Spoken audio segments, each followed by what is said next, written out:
නමෝ තස් භගවතු අරහතෝ සම්මා සම්බුද්දස්ස නමෝ තස් භගවතු අරහතෝ සම්මා සම්බුද්දස්ස නමෝ තස් භගවතු අරහතෝ සම්මා සම්බුද්දස්ස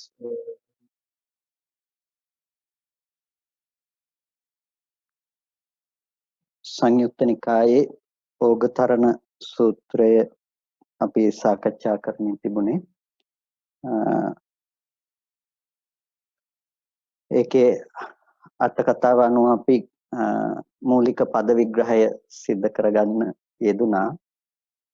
ඉතින් ටිකක් ඒක පද විග්‍රහය කිව්වහම ඒක නිරුක්තිය පැත්තට එහෙම නැතිනම් වාච්‍යාර්ථයේ පැත්තට බර නිසා කවුරුත් ඒක අට කතාව අනුසාරයෙන් අපි මේ පිළිබඳව ටිකක් මීට පෙර දීර්ඝ විස්තරයක් සිද්ධ කරගන්නට යෙදුනා.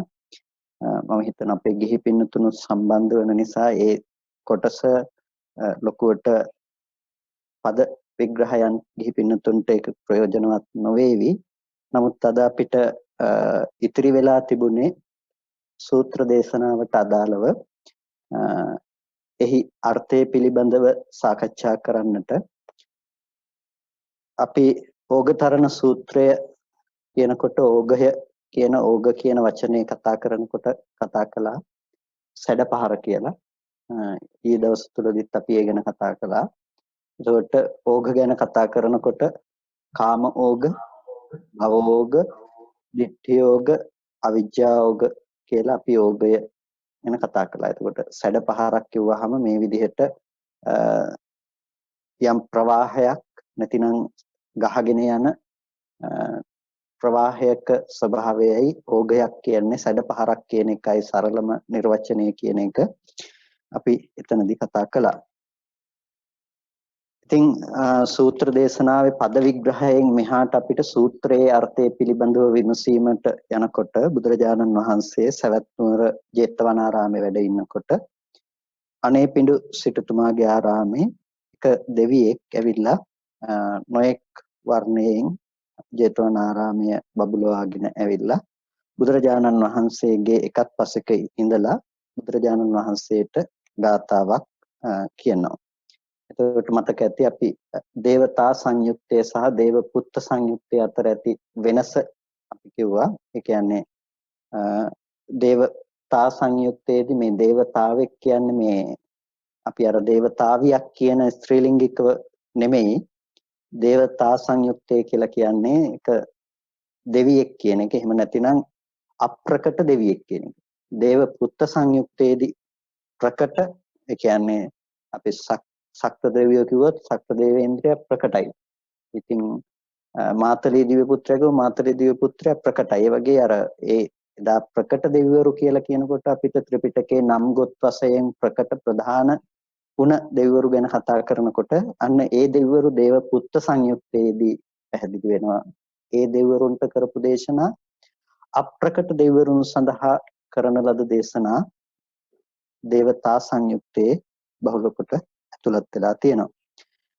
ඉතින් මේ ඕගතරණ සූත්‍රය දේශනා කරන්නේ ඒ විදිහටම අප්‍රකට දෙවියෙක් ඇවිල්ලා ප්‍රශ්නයක් විමසන අවස්ථාවේදී කතන්නු ත්වම් මාරිස ඕඝමතරීති මාරිස නිදුකානන් වහන්සේ මේ ඕඝය තරණය කරන්නේ කොහොමද කියලා බුදුරජාණන් වහන්සේගෙන් අහනවා.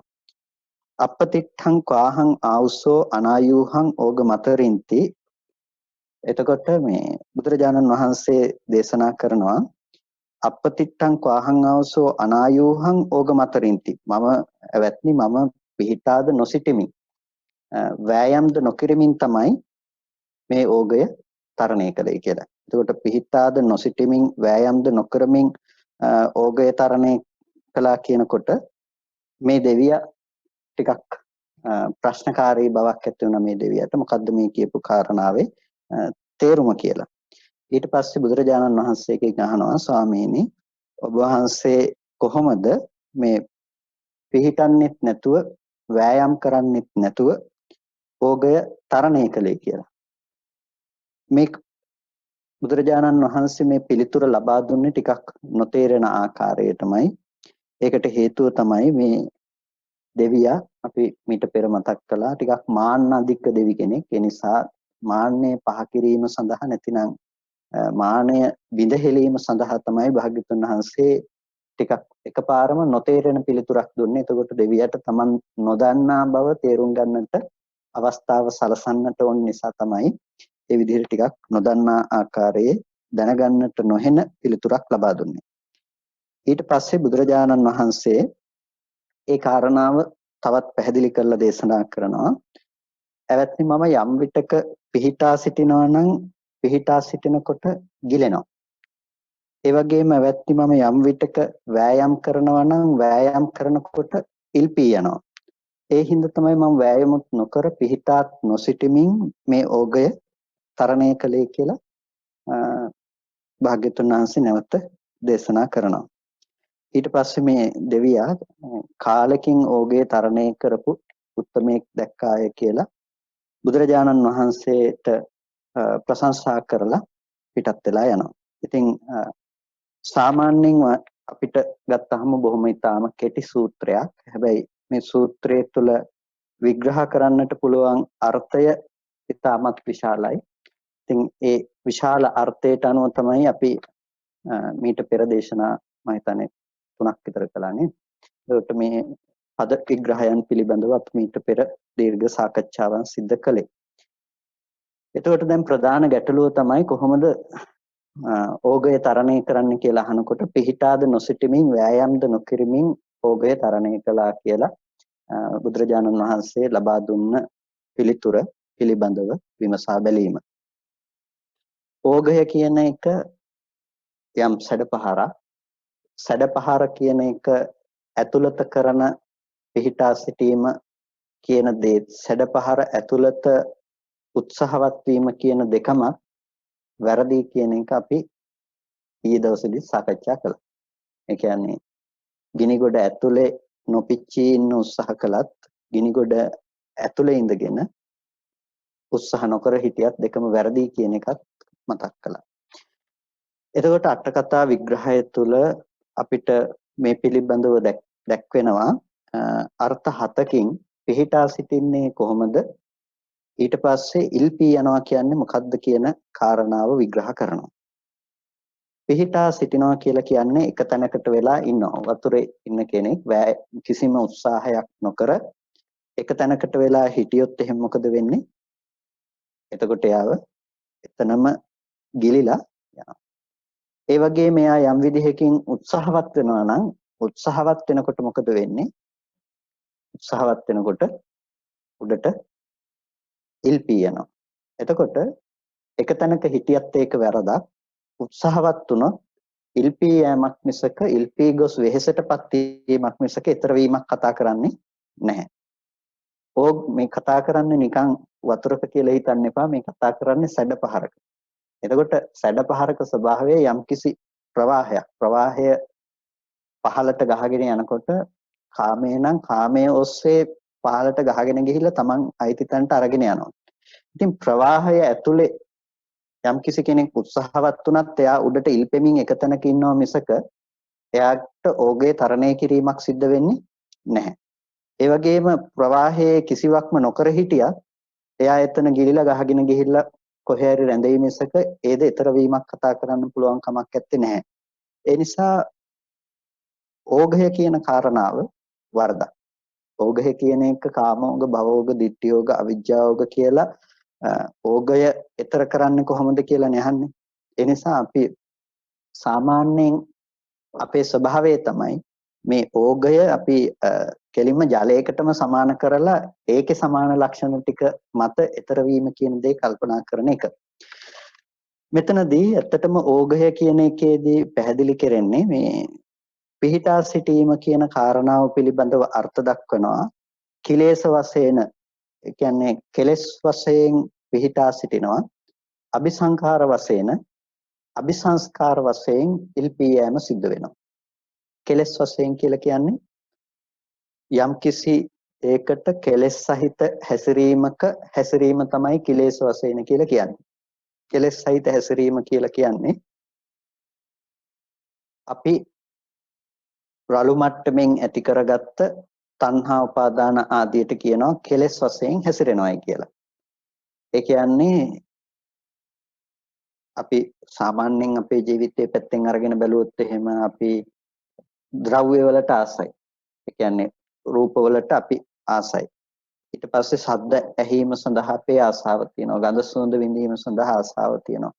ඒකට මෙන්න මේ ආසාව කියන දේ අපි කැමැති රූප, කැමැති ශබ්ද, කැමැති ගඳ සුවඳ, කැමැති රස, කැමැති ස්පර්ශ කියලා මෙන්න බාහිර ලෝකයට කැමැත්ත අපි ඇති කරගත්ත තැනක අන්නේ කැමැත්ත අනුව තියෙන ඇලීම තියෙනවානේ. අන්නේ ඇලීමට කියනවා කෙලෙස් වශයෙන් ඇලෙනවා කියලා. කෙලෙස්ය සහ කර්මය කියන්නේ දෙකක්. කර්මය පිළිබඳව තමයි අපි කෙලෙස්ය උපදවගන්නේ. ඒ කියන්නේ කෙලෙස්ය සහ කර්මය කියන්නේ දෙකක්. කර්මයට කියනවා අபிසංස්කාරය කියලා. කෙලෙස්ය කියනවා ඒකට එකතු කරන කෙලස් ටිකට. හරියට මේක හොද්දක් නම් හොද්ද රස කරන්න දාන 3-5 ටික වගේ තමයි මේ කෙලස් ටික කියන එක. අපිට හොද්ද කියන පොඩි දේ අපි කතා කරනවා කර්මය කියලා. ඒතකොට කර්මය සහ කෙලෙසුන්ගේ එකතුවක් තමයි අපි අද ජීවිතය කියලා කතා කරන තැන. කර්මය තියෙනවා නම් එතනට කෙලෙසයක් නොයදී තියෙන්නේ නැහැ. අபிසංස්කාරය කියනකොට එතන අபிසංස්කාරයේදී පුඤ්ඤාபிසංස්කාරයත් හම්බෙනවා. අපුඤ්ඤාபிසංස්කාරයත් හම්බෙනවා. ආනිජ්ජාபிසංස්කාරයත් හම්බෙනවා. කුසල අකුසල සියලුම ප්‍රභේදයකින් තොරව මේ අபிසංස්කරණ ලක්ෂණය ගැන කතා කරනකොට ඒ අபிසංස්කරණ ලක්ෂණය තියෙනවා.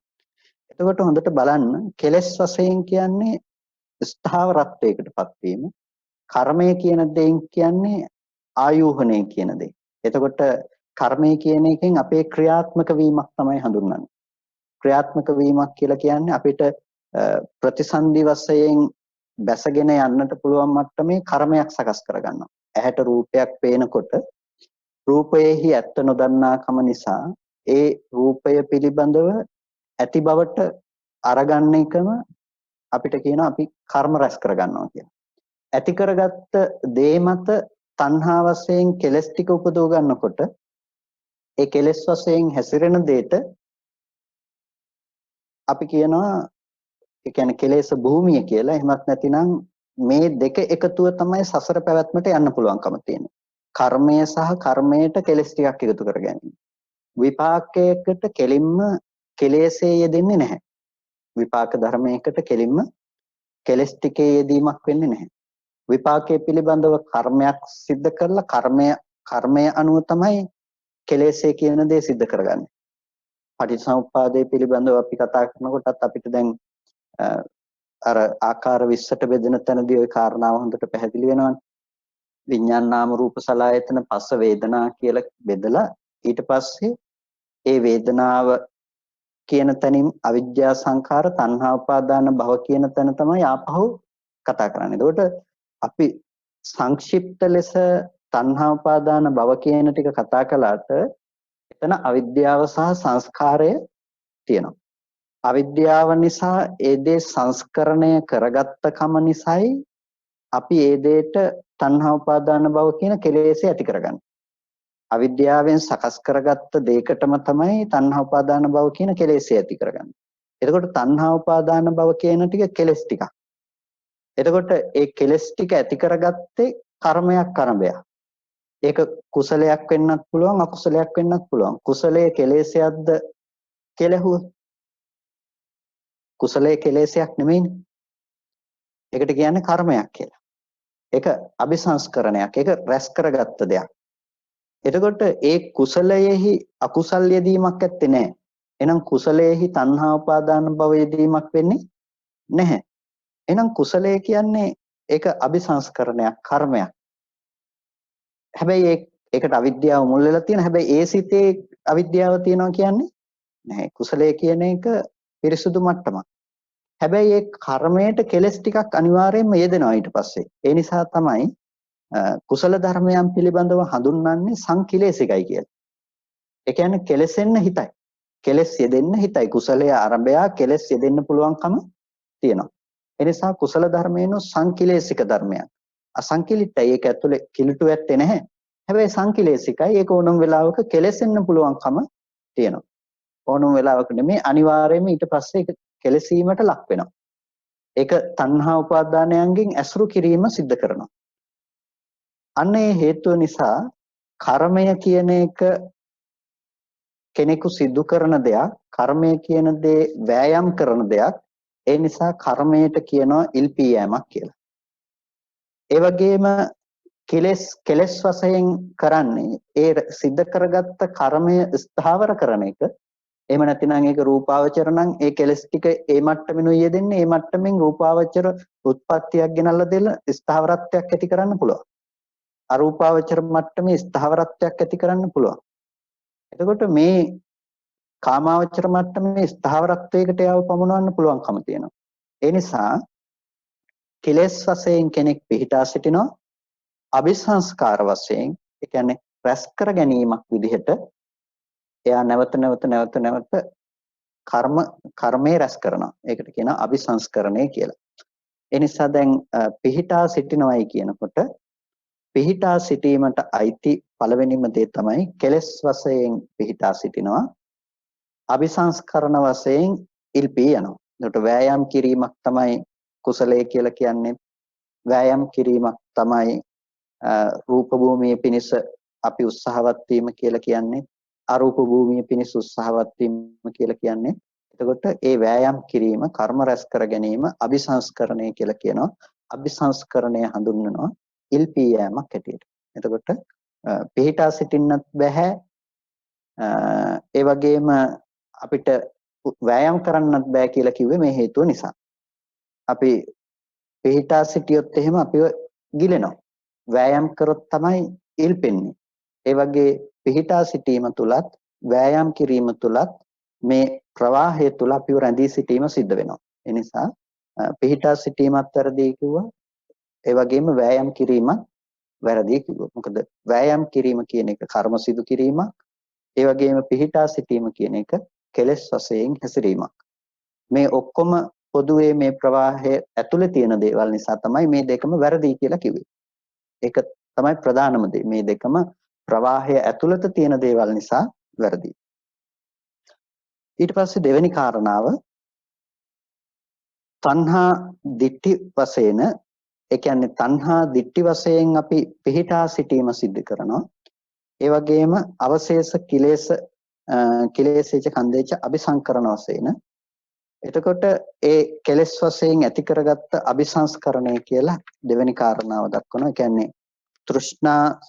තෘෂ්ණා සහගත දෘෂ්ටිය කියන එක. එතකොට දිට්ඨිය කියලා කියන්නේ ඒ කෙනකෙනාට ඒ භූමියේ ස්ථාවරත්වයට පැමිණවීම පිණිස හේතු වෙන දෙයක්. ඒ දිට්ඨිය අනුව ගියාට පස්සේ කියන්නේ සාස්වත උච්ඡේදාදී දෘෂ්ටිය තුල තම තමන්ගේ පිහිටා සිටින මට්ටම තමයි නියෝජනය කරන්නේ. අපිට අද පිහිටා සිටින මට්ටමක තියෙන නිසායි පිහිටා සිටින මට්ටමින් උදාහරණ අපිට ලැබෙන්නේ. ඒ කියන්නේ යම් කිසි මට්ටමක පිහිටා සිටින්න ගත්තට පස්සේ පිහිටා සිටින මට්ටමින් තමයි අපිට හැම වෙලාවකදීම අරමුණු ඉදිරිපත් වීම සිද්ධ වෙන්නේ. ඒකට කියනවා දෘෂ්ටි සහගත බව කියලා. ඔබ වහන්සේලාට නැතිනම් අපිට දැන් යම් කිසි අරමුණක් අපි හිතනකොට අරමුණක් ගැන කල්පනා කරනකොට අපිට ඒ දේ ඇති බවටම ලෝකයේ තුලින් හම්බ වෙනවා. નિરાයාසයෙන්ම ඒක ඇති බවට තමයි අපිට ප්‍රකට වෙන්නේ. ඒක ආයාසයෙන් අපි හිතලා බොහොම අමාරුවෙන් අපිට ගන්න අවශ්‍යතාවයක් ඇත්තේ නැහැ. අපිට નિરાයාසයෙන්ම හිතට ගෙනල්ලා දෙන්නේ ඒක ලෝකේ පවතිනවා කියලා. අන්නේ ලෝකේ ඒ ධර්මයේ පවතිනවා කියලා ඇති කරගත්ත ඒ දෙයට කියනවා දෘෂ්ටි වශයෙන් ඇති වෙන දෙයි කියලා.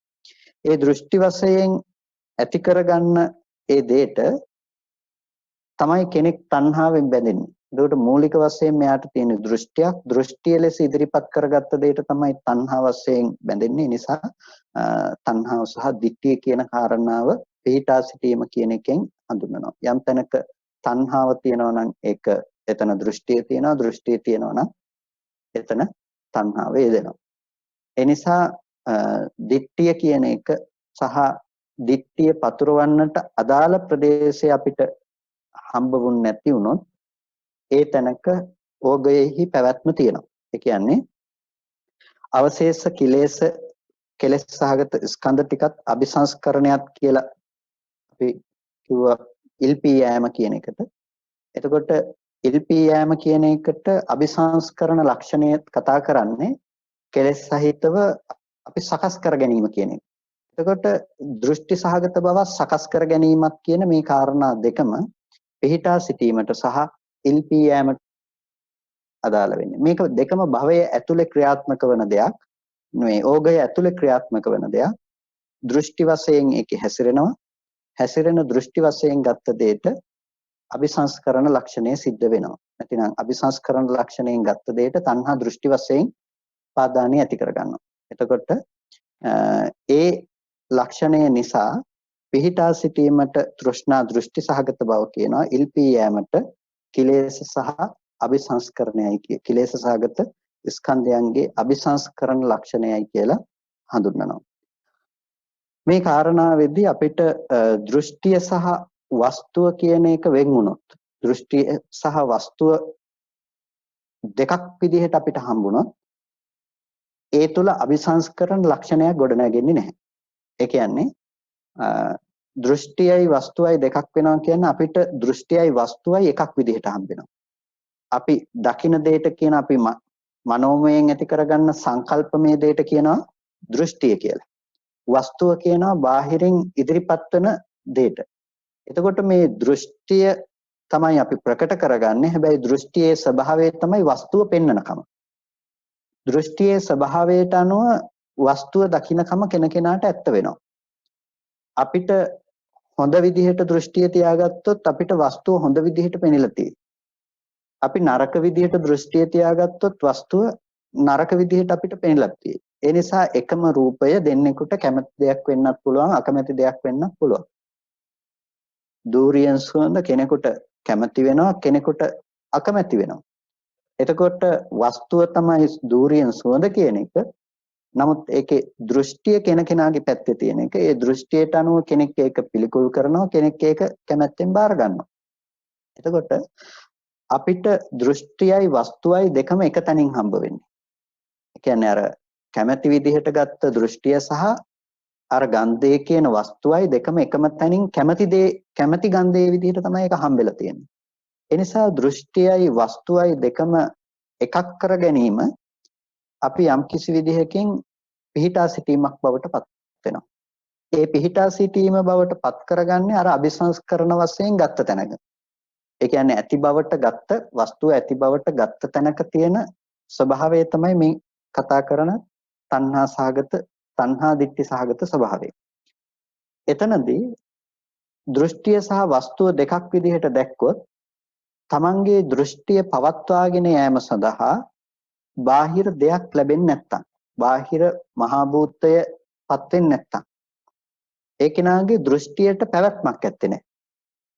ඒ කියන්නේ කිසිම දෙයක් ඇති බවට හම්බ වෙන ලක්ෂණයක් නැත්තම් ඒ ඇති බවට හම්බ වෙන ලක්ෂණය නැති තැනක බාහිර තමන්ගේ පැත්තේ පවතින දෘෂ්ටිය පවත්වන්න විදිහක් ඇත්තේ නැහැ.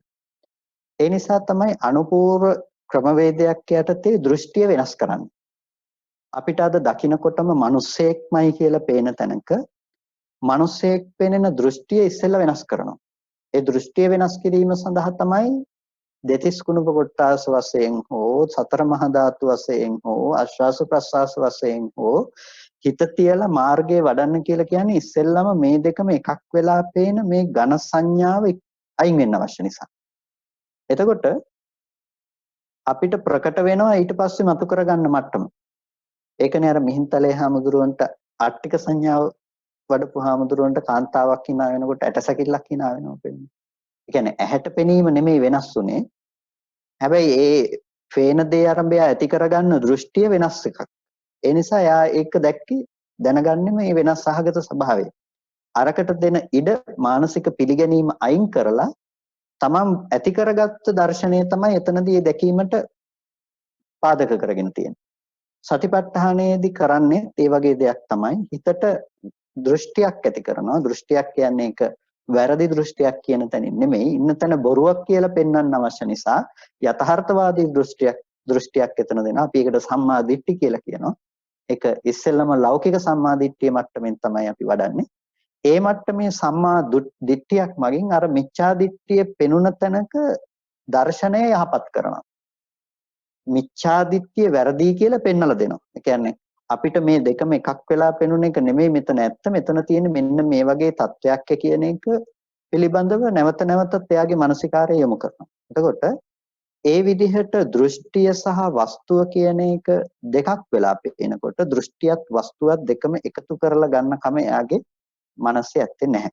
දෘෂ්ටියත් වස්තුවත් දෙකම එකක් කරලා ගන්නෙ නැති වෙනකොට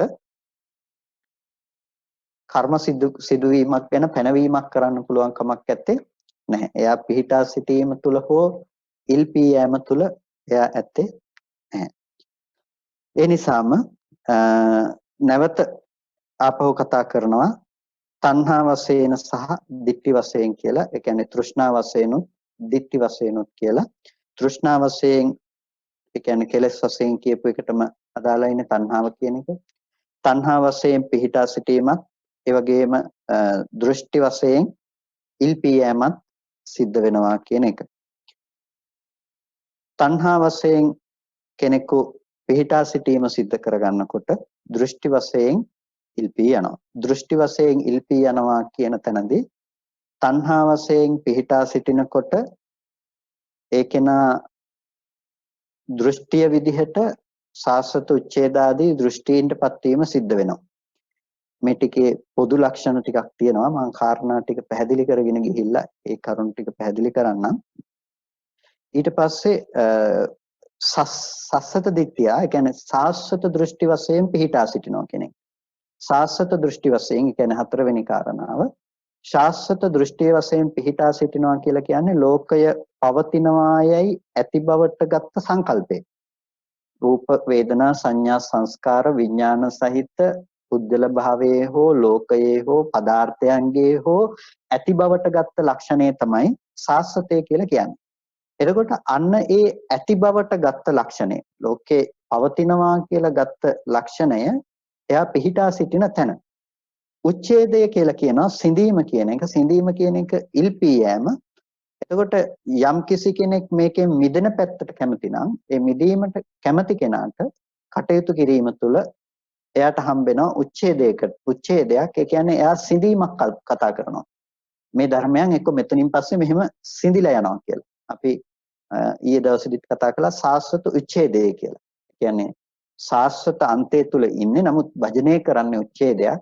ඒ කියන්නේ ඇති බව තුල ඇති අන්තය තුල ඉඳලම නැති බව කියන දේ කතා කිරීම. එතකොට ඒක ඉල්පී යෑම කියන තැනට සාධාරණයි. ඊට පස්සේ මේ ඕලීයනාබිනිවේසාහි භවදිට්ටි සහ උද්දච්ච වශයෙන් කියලා කියන ඉල්පී යෑමට. එතකොට ඕලීයනාබිනිවේසාහි භවදිට්ටි කියන්නේ ඇලීම සහ පිහිටා සිටීම වශයෙන් ඇති කරගත්ත දෘෂ්ටියට. ඇලීම කියන දේ ලෝකයේ සම්මුති පැවැත්ම තුළ පවත්ම කෙරෙහි ඇති කරගත්ත තෘෂ්ණා සහගත ස්වභාවයට පැවැත්ම තුළ ඉන්න කැමැති ස්වභාවයට කියනවා ඕලීයනාබිනිවේසය කියලා. ඒ කියන්නේ පැවැත්ම තුළ හැසිරෙනවා කියන එක. පැවැත්ම තුළ දැසගෙන පවතිනවා කියන එක. එතකොට මේ පැවැත්ම පිළිබඳව ඇලීම. ඒකට කියනවා පිහිටා සිටීම කියලා. උද්දච්ච වශයෙන් එහි පිහිටා සිටින්නට බැරිකම නිසා විසිරුණු සහගත ස්වභාවයට කියනවා ඉල්පී යෑම කියලා. එතකොට අපිට ඇති දේ තුල ඇලී පැවතීමත් ඒ දේ මිදීම පිණිස උත්සාහවත් වී විසිරී යෑම කියන එකත් දෙකම වැරදි. ඇලී පැවතීම කියන එකට කියනවා පිහිටා සිටීම කියලා. ඒ දේ ඇතුළෙම උත්සාහවත් වීම කියන එකට කියනවා උද්දච්ච වශයෙන් විසිරීමට යනවා කියලා. ඒකට කියනවා ඉල්පී යෑමටපත් වෙනවායි කියලා.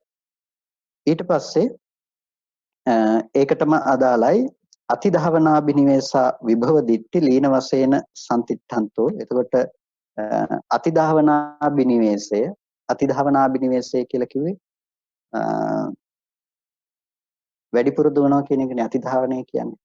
ඒ කියන්නේ බස් එක යනකොට බස් එක ඇතුලේ දුවනවා වගේ කතාවක් නික්මන්ට යන්න ඕන නිසා. එතකොට මේ අතිධාවනය නිසා කෙනෙකු විභව දෘෂ්ටියකටපත් වෙනවා.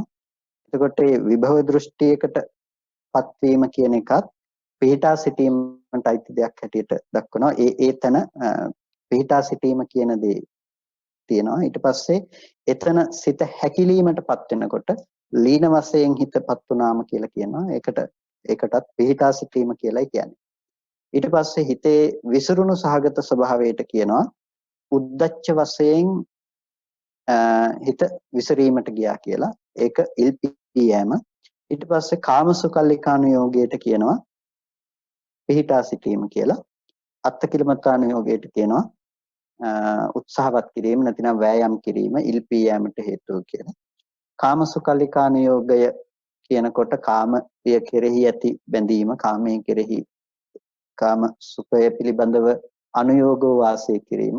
එනිසා ලෝකෙ වැඩිපුරම කාමසුකල්ලිකානුയോഗයේ ඉන්න අය අත්තකිලමතානුയോഗයේ ස්වල්ප දෙනා ඉන්නේ. නමුත් කාමසුකල්ලිකානුയോഗය තුල තමයි වැඩිපුර ඉන්නේ. ඒ කියන්නේ ඒක තීරණය කරන්නේ බාහිරව කන්න බොන්න නැද්ද කියන එක මත නෙමෙයි. එයාගේ ප්‍රතිපදාව ගැන මේ කතා කරන්නේ. අද එදා වේල කන්න නැති, හොයාගන්න නැති, බොහොම දුප්පත් දුගී අසරණම මිනිස්සෙක් ඉන්න පුළුවන්. නමුත් ඒ මිනිස්සයා ඉන්නේ කාමසුකල්ලිකානුയോഗයේ. ඒ මිනිස්සයා ශරීරයට දුක ලැබුණයි කියලා ඒ මිනිස්සයා අත්තකිලමතානුയോഗයේ වාසය කරන්නෙක් නෙමෙයි. ඒ මිනිස්සයා ඉන්නේ කාමසුකල්ලිකානුയോഗයේ. හේතුව තමයි එයාගේ දෘෂ්ටිය තියෙන්නේ බාහිර වස්තුව කෙරෙහි ඇති කරගත්ත කාමසහගත සංකල්පනාවකින් සැප විඳින්න පුළුවන් කියන තැන. ඒ නිසා එයාට නැතිකම නිසා එයා නොවිඳිනවා මිසක එයා උත්සාහවත් වෙන්නේ මේ දේවල් හොයාගෙන හොඳින් මේ දේවල් භුක්ති විඳීමට. ඒ නිසා ඒකට කියනවා කාමසුකල්ලිකානුയോഗය. එයාගේ දර්ශනේ කාමසුකල්ලිකානුയോഗය. හැබැයි ඒක නොලැබෙන්න පුළුවන් එයාට. නමුත් එයා ඉන්නේ කාමසුකල්ලිකානුയോഗය. අත්තකිලමතානුയോഗය කියන්නේ ඒකේ නිවීමක් නැහැ කියලා දැකලා ඒකෙන් මිදෙන ක්‍රමයක් හොයාගෙන යනකොට එයා හිතනවා මේකට සැප දීලා හරියන්නේ මේක ටිකක් මේ දෙන ටික අයින් කරලා බැලුවොත් එහෙමනම් මිදෙන්න පුළුවන් කියලා එයා අත්තකිලමතානුയോഗයකටපත් වෙනවා.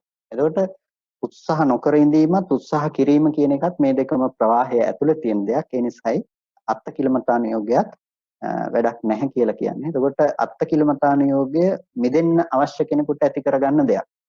අත්තකිලමතානුയോഗය අද ගොඩක් වෙලාවට දකින්න නැති වුණත් අත්තකිලමතානුയോഗයේ යම් යම් විදිහකට දකින්න පුළුවන්කම තියෙනවා. ඒ කියන්නේ දෘෂ්ටි සහගත ස්වභාවයකටපත් වෙලා යන එකට කියනවා අත්තකිලමතානුയോഗය කියලා. ඒකට අද සමහර වෙලාවට අපිට අත්තකිලමතානුയോഗයේ දකින්න පුළුවන් මේ ශාසනය ඇසුරු කරගෙන උනත් සමහර වෙලාවට අර මේ එක කාල සීමාවලට එක දේවල් එනවනේ. අර පහුගිය කාල සීමාවල වල තිබුණේ අර විනය කාරණා ටික අදාළ කරගෙන ගිහි මූලාශ්‍රයක් සහිතව ඇති වුණ දෙයක්. එතකොට ඒ අය බලාපොරොත්තු වෙන්නේ ශරීරයට දුක දීම තුල නිවන් දකින්න පැත්තට. ඒකට විනය පිටකයේ තුල අතිධාවනය කරමින් ඒ අය උත්සාහවත් වෙනවා ඒ ඔස්සේ නිවන් දැකීම සඳහා යන්න. එතකොට ඒක අතිධාවනය තුල යෑමක් වෙලා ඒක අත්තකිලමතානුയോഗය. එහෙම නැතිනම් ගොඩ දෙනෙක් අත්තකිලමතානුയോഗයට යෑම අද අඩුයි. ඔක්කොම වගේ කාමසුකල්ලිකානුയോഗයේ තමයි වැඩිපුර ඉන්නේ. තාමත් නමුත් ඉන්දියාවේ අත්තකිලමතානුയോഗය ඉන්දියානු සමාජය ආදිය තුළ බහුල වශයෙන්ම නැතුවා නෙමෙයි. ඒද තියෙනවා. ඒ කියන්නේ ශරීරයට දුක් දීලා නොකා නොබී ඉඳලා මේකට ආහාර පැවැත්ම වෙන්න පුළුවන්. සාමාන්‍යයෙන් ඇඳුම් පැළඳුම් ඇඳලා ජීවත් වීම වෙන්න පුළුවන්. ඒ දේවල් සීමා කරලා බාහිර ප්‍රත්‍යයන්ගෙන් උපරිම සීමා මායිම් පනෝගෙන ඒ සීමා මායිම් තුල දුකෙන් මිදීමක් බලාපොරොත්තු වීම අත්තකිලමතානුയോഗය. එතකොට ඒ 6 වෙනි කාරණාව කාමසුකල්ලිකානුയോഗය සහ අත්තකිලමතානුയോഗය. 7 වෙනි කාරණාව සබ්බ අකුසලාභි සංඛාර වශයෙන් සියලු අකුසල් වශයෙන් ඇති කරගන්න දේ පිහිටා සිටීම. ඒ වගේම සබ්බ ලෝකීය කුසලාභි සංඛාර වශයෙන් සියලු ලෞකික කුසල අபிසංස්කරණයන් ඉල්පී යෑම හැටියට දක්වනවා.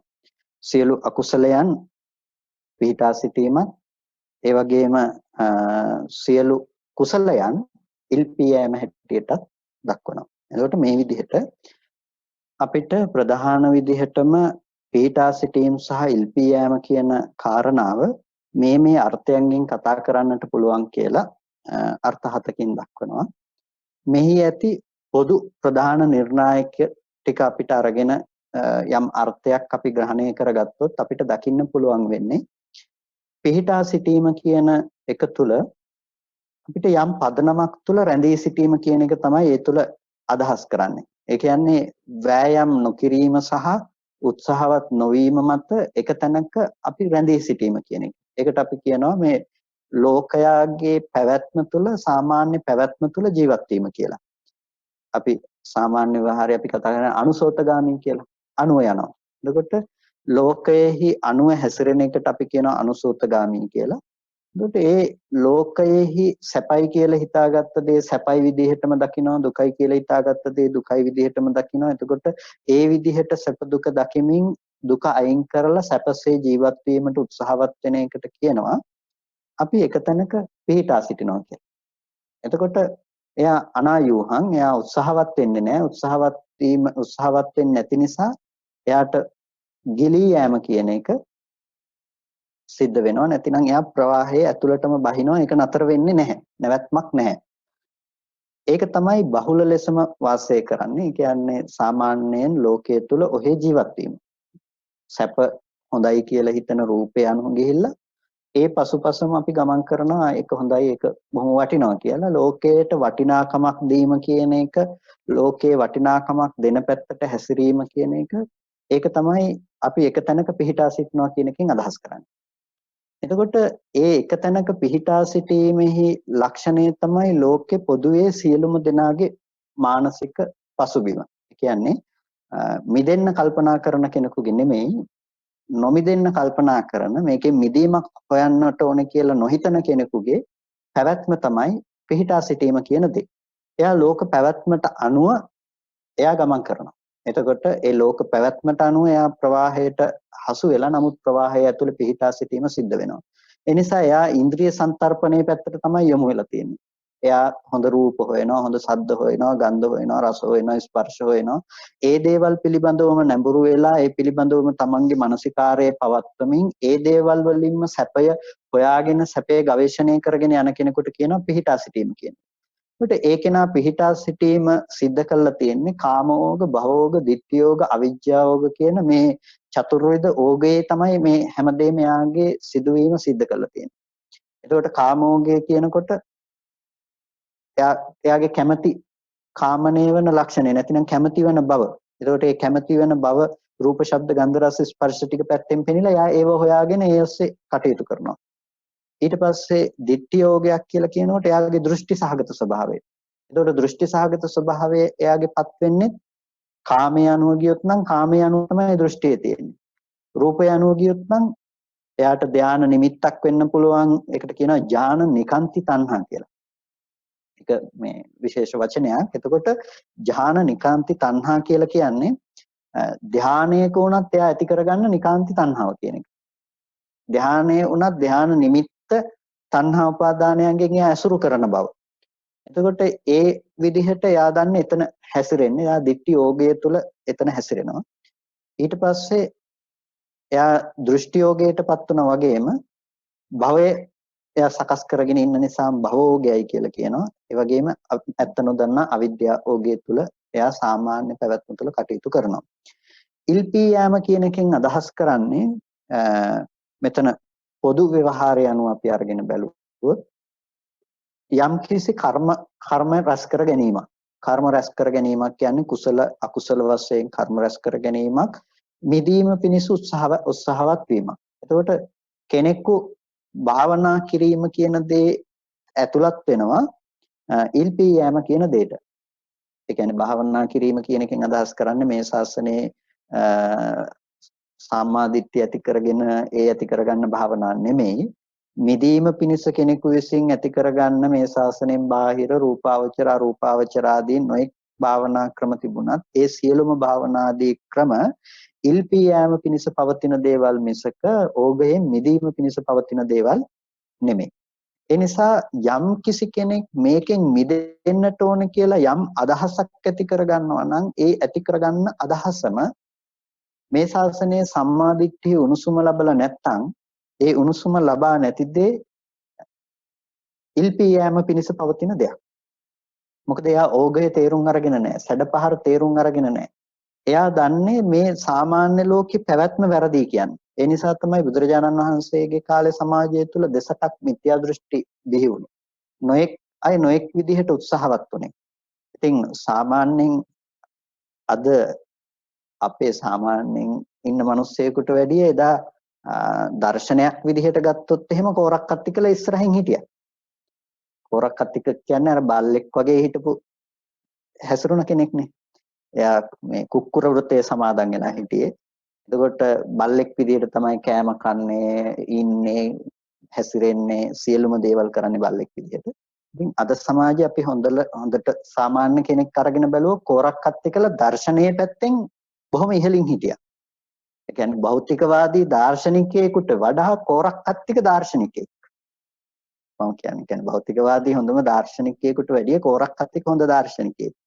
ඒකට හේතුව එයා බල්ලෙක් විදිහට හිටියේ ඇයි කියලා ප්‍රශ්නයක් එනවනේ. නිකම්ම ගිහිල්ලා බල්ලෙක් විදිහට හිටියා වෙන්නත් බෑනේ. නිගණ්ඨනාථ පුත්තල හොඳ දාර්ශනිකයෝ වෙන්න එපේ. මහා සෙනඟකට අනුශාසනා කරපු අයනේ. එතකොට ඒ අය දැක්ක යම් දර්ශනයක්. ඒ තමයි ඒගොල්ලෝ කාමසුකල්ලිකාන යෝගයෙන් බෑ කියලා දැක්කා.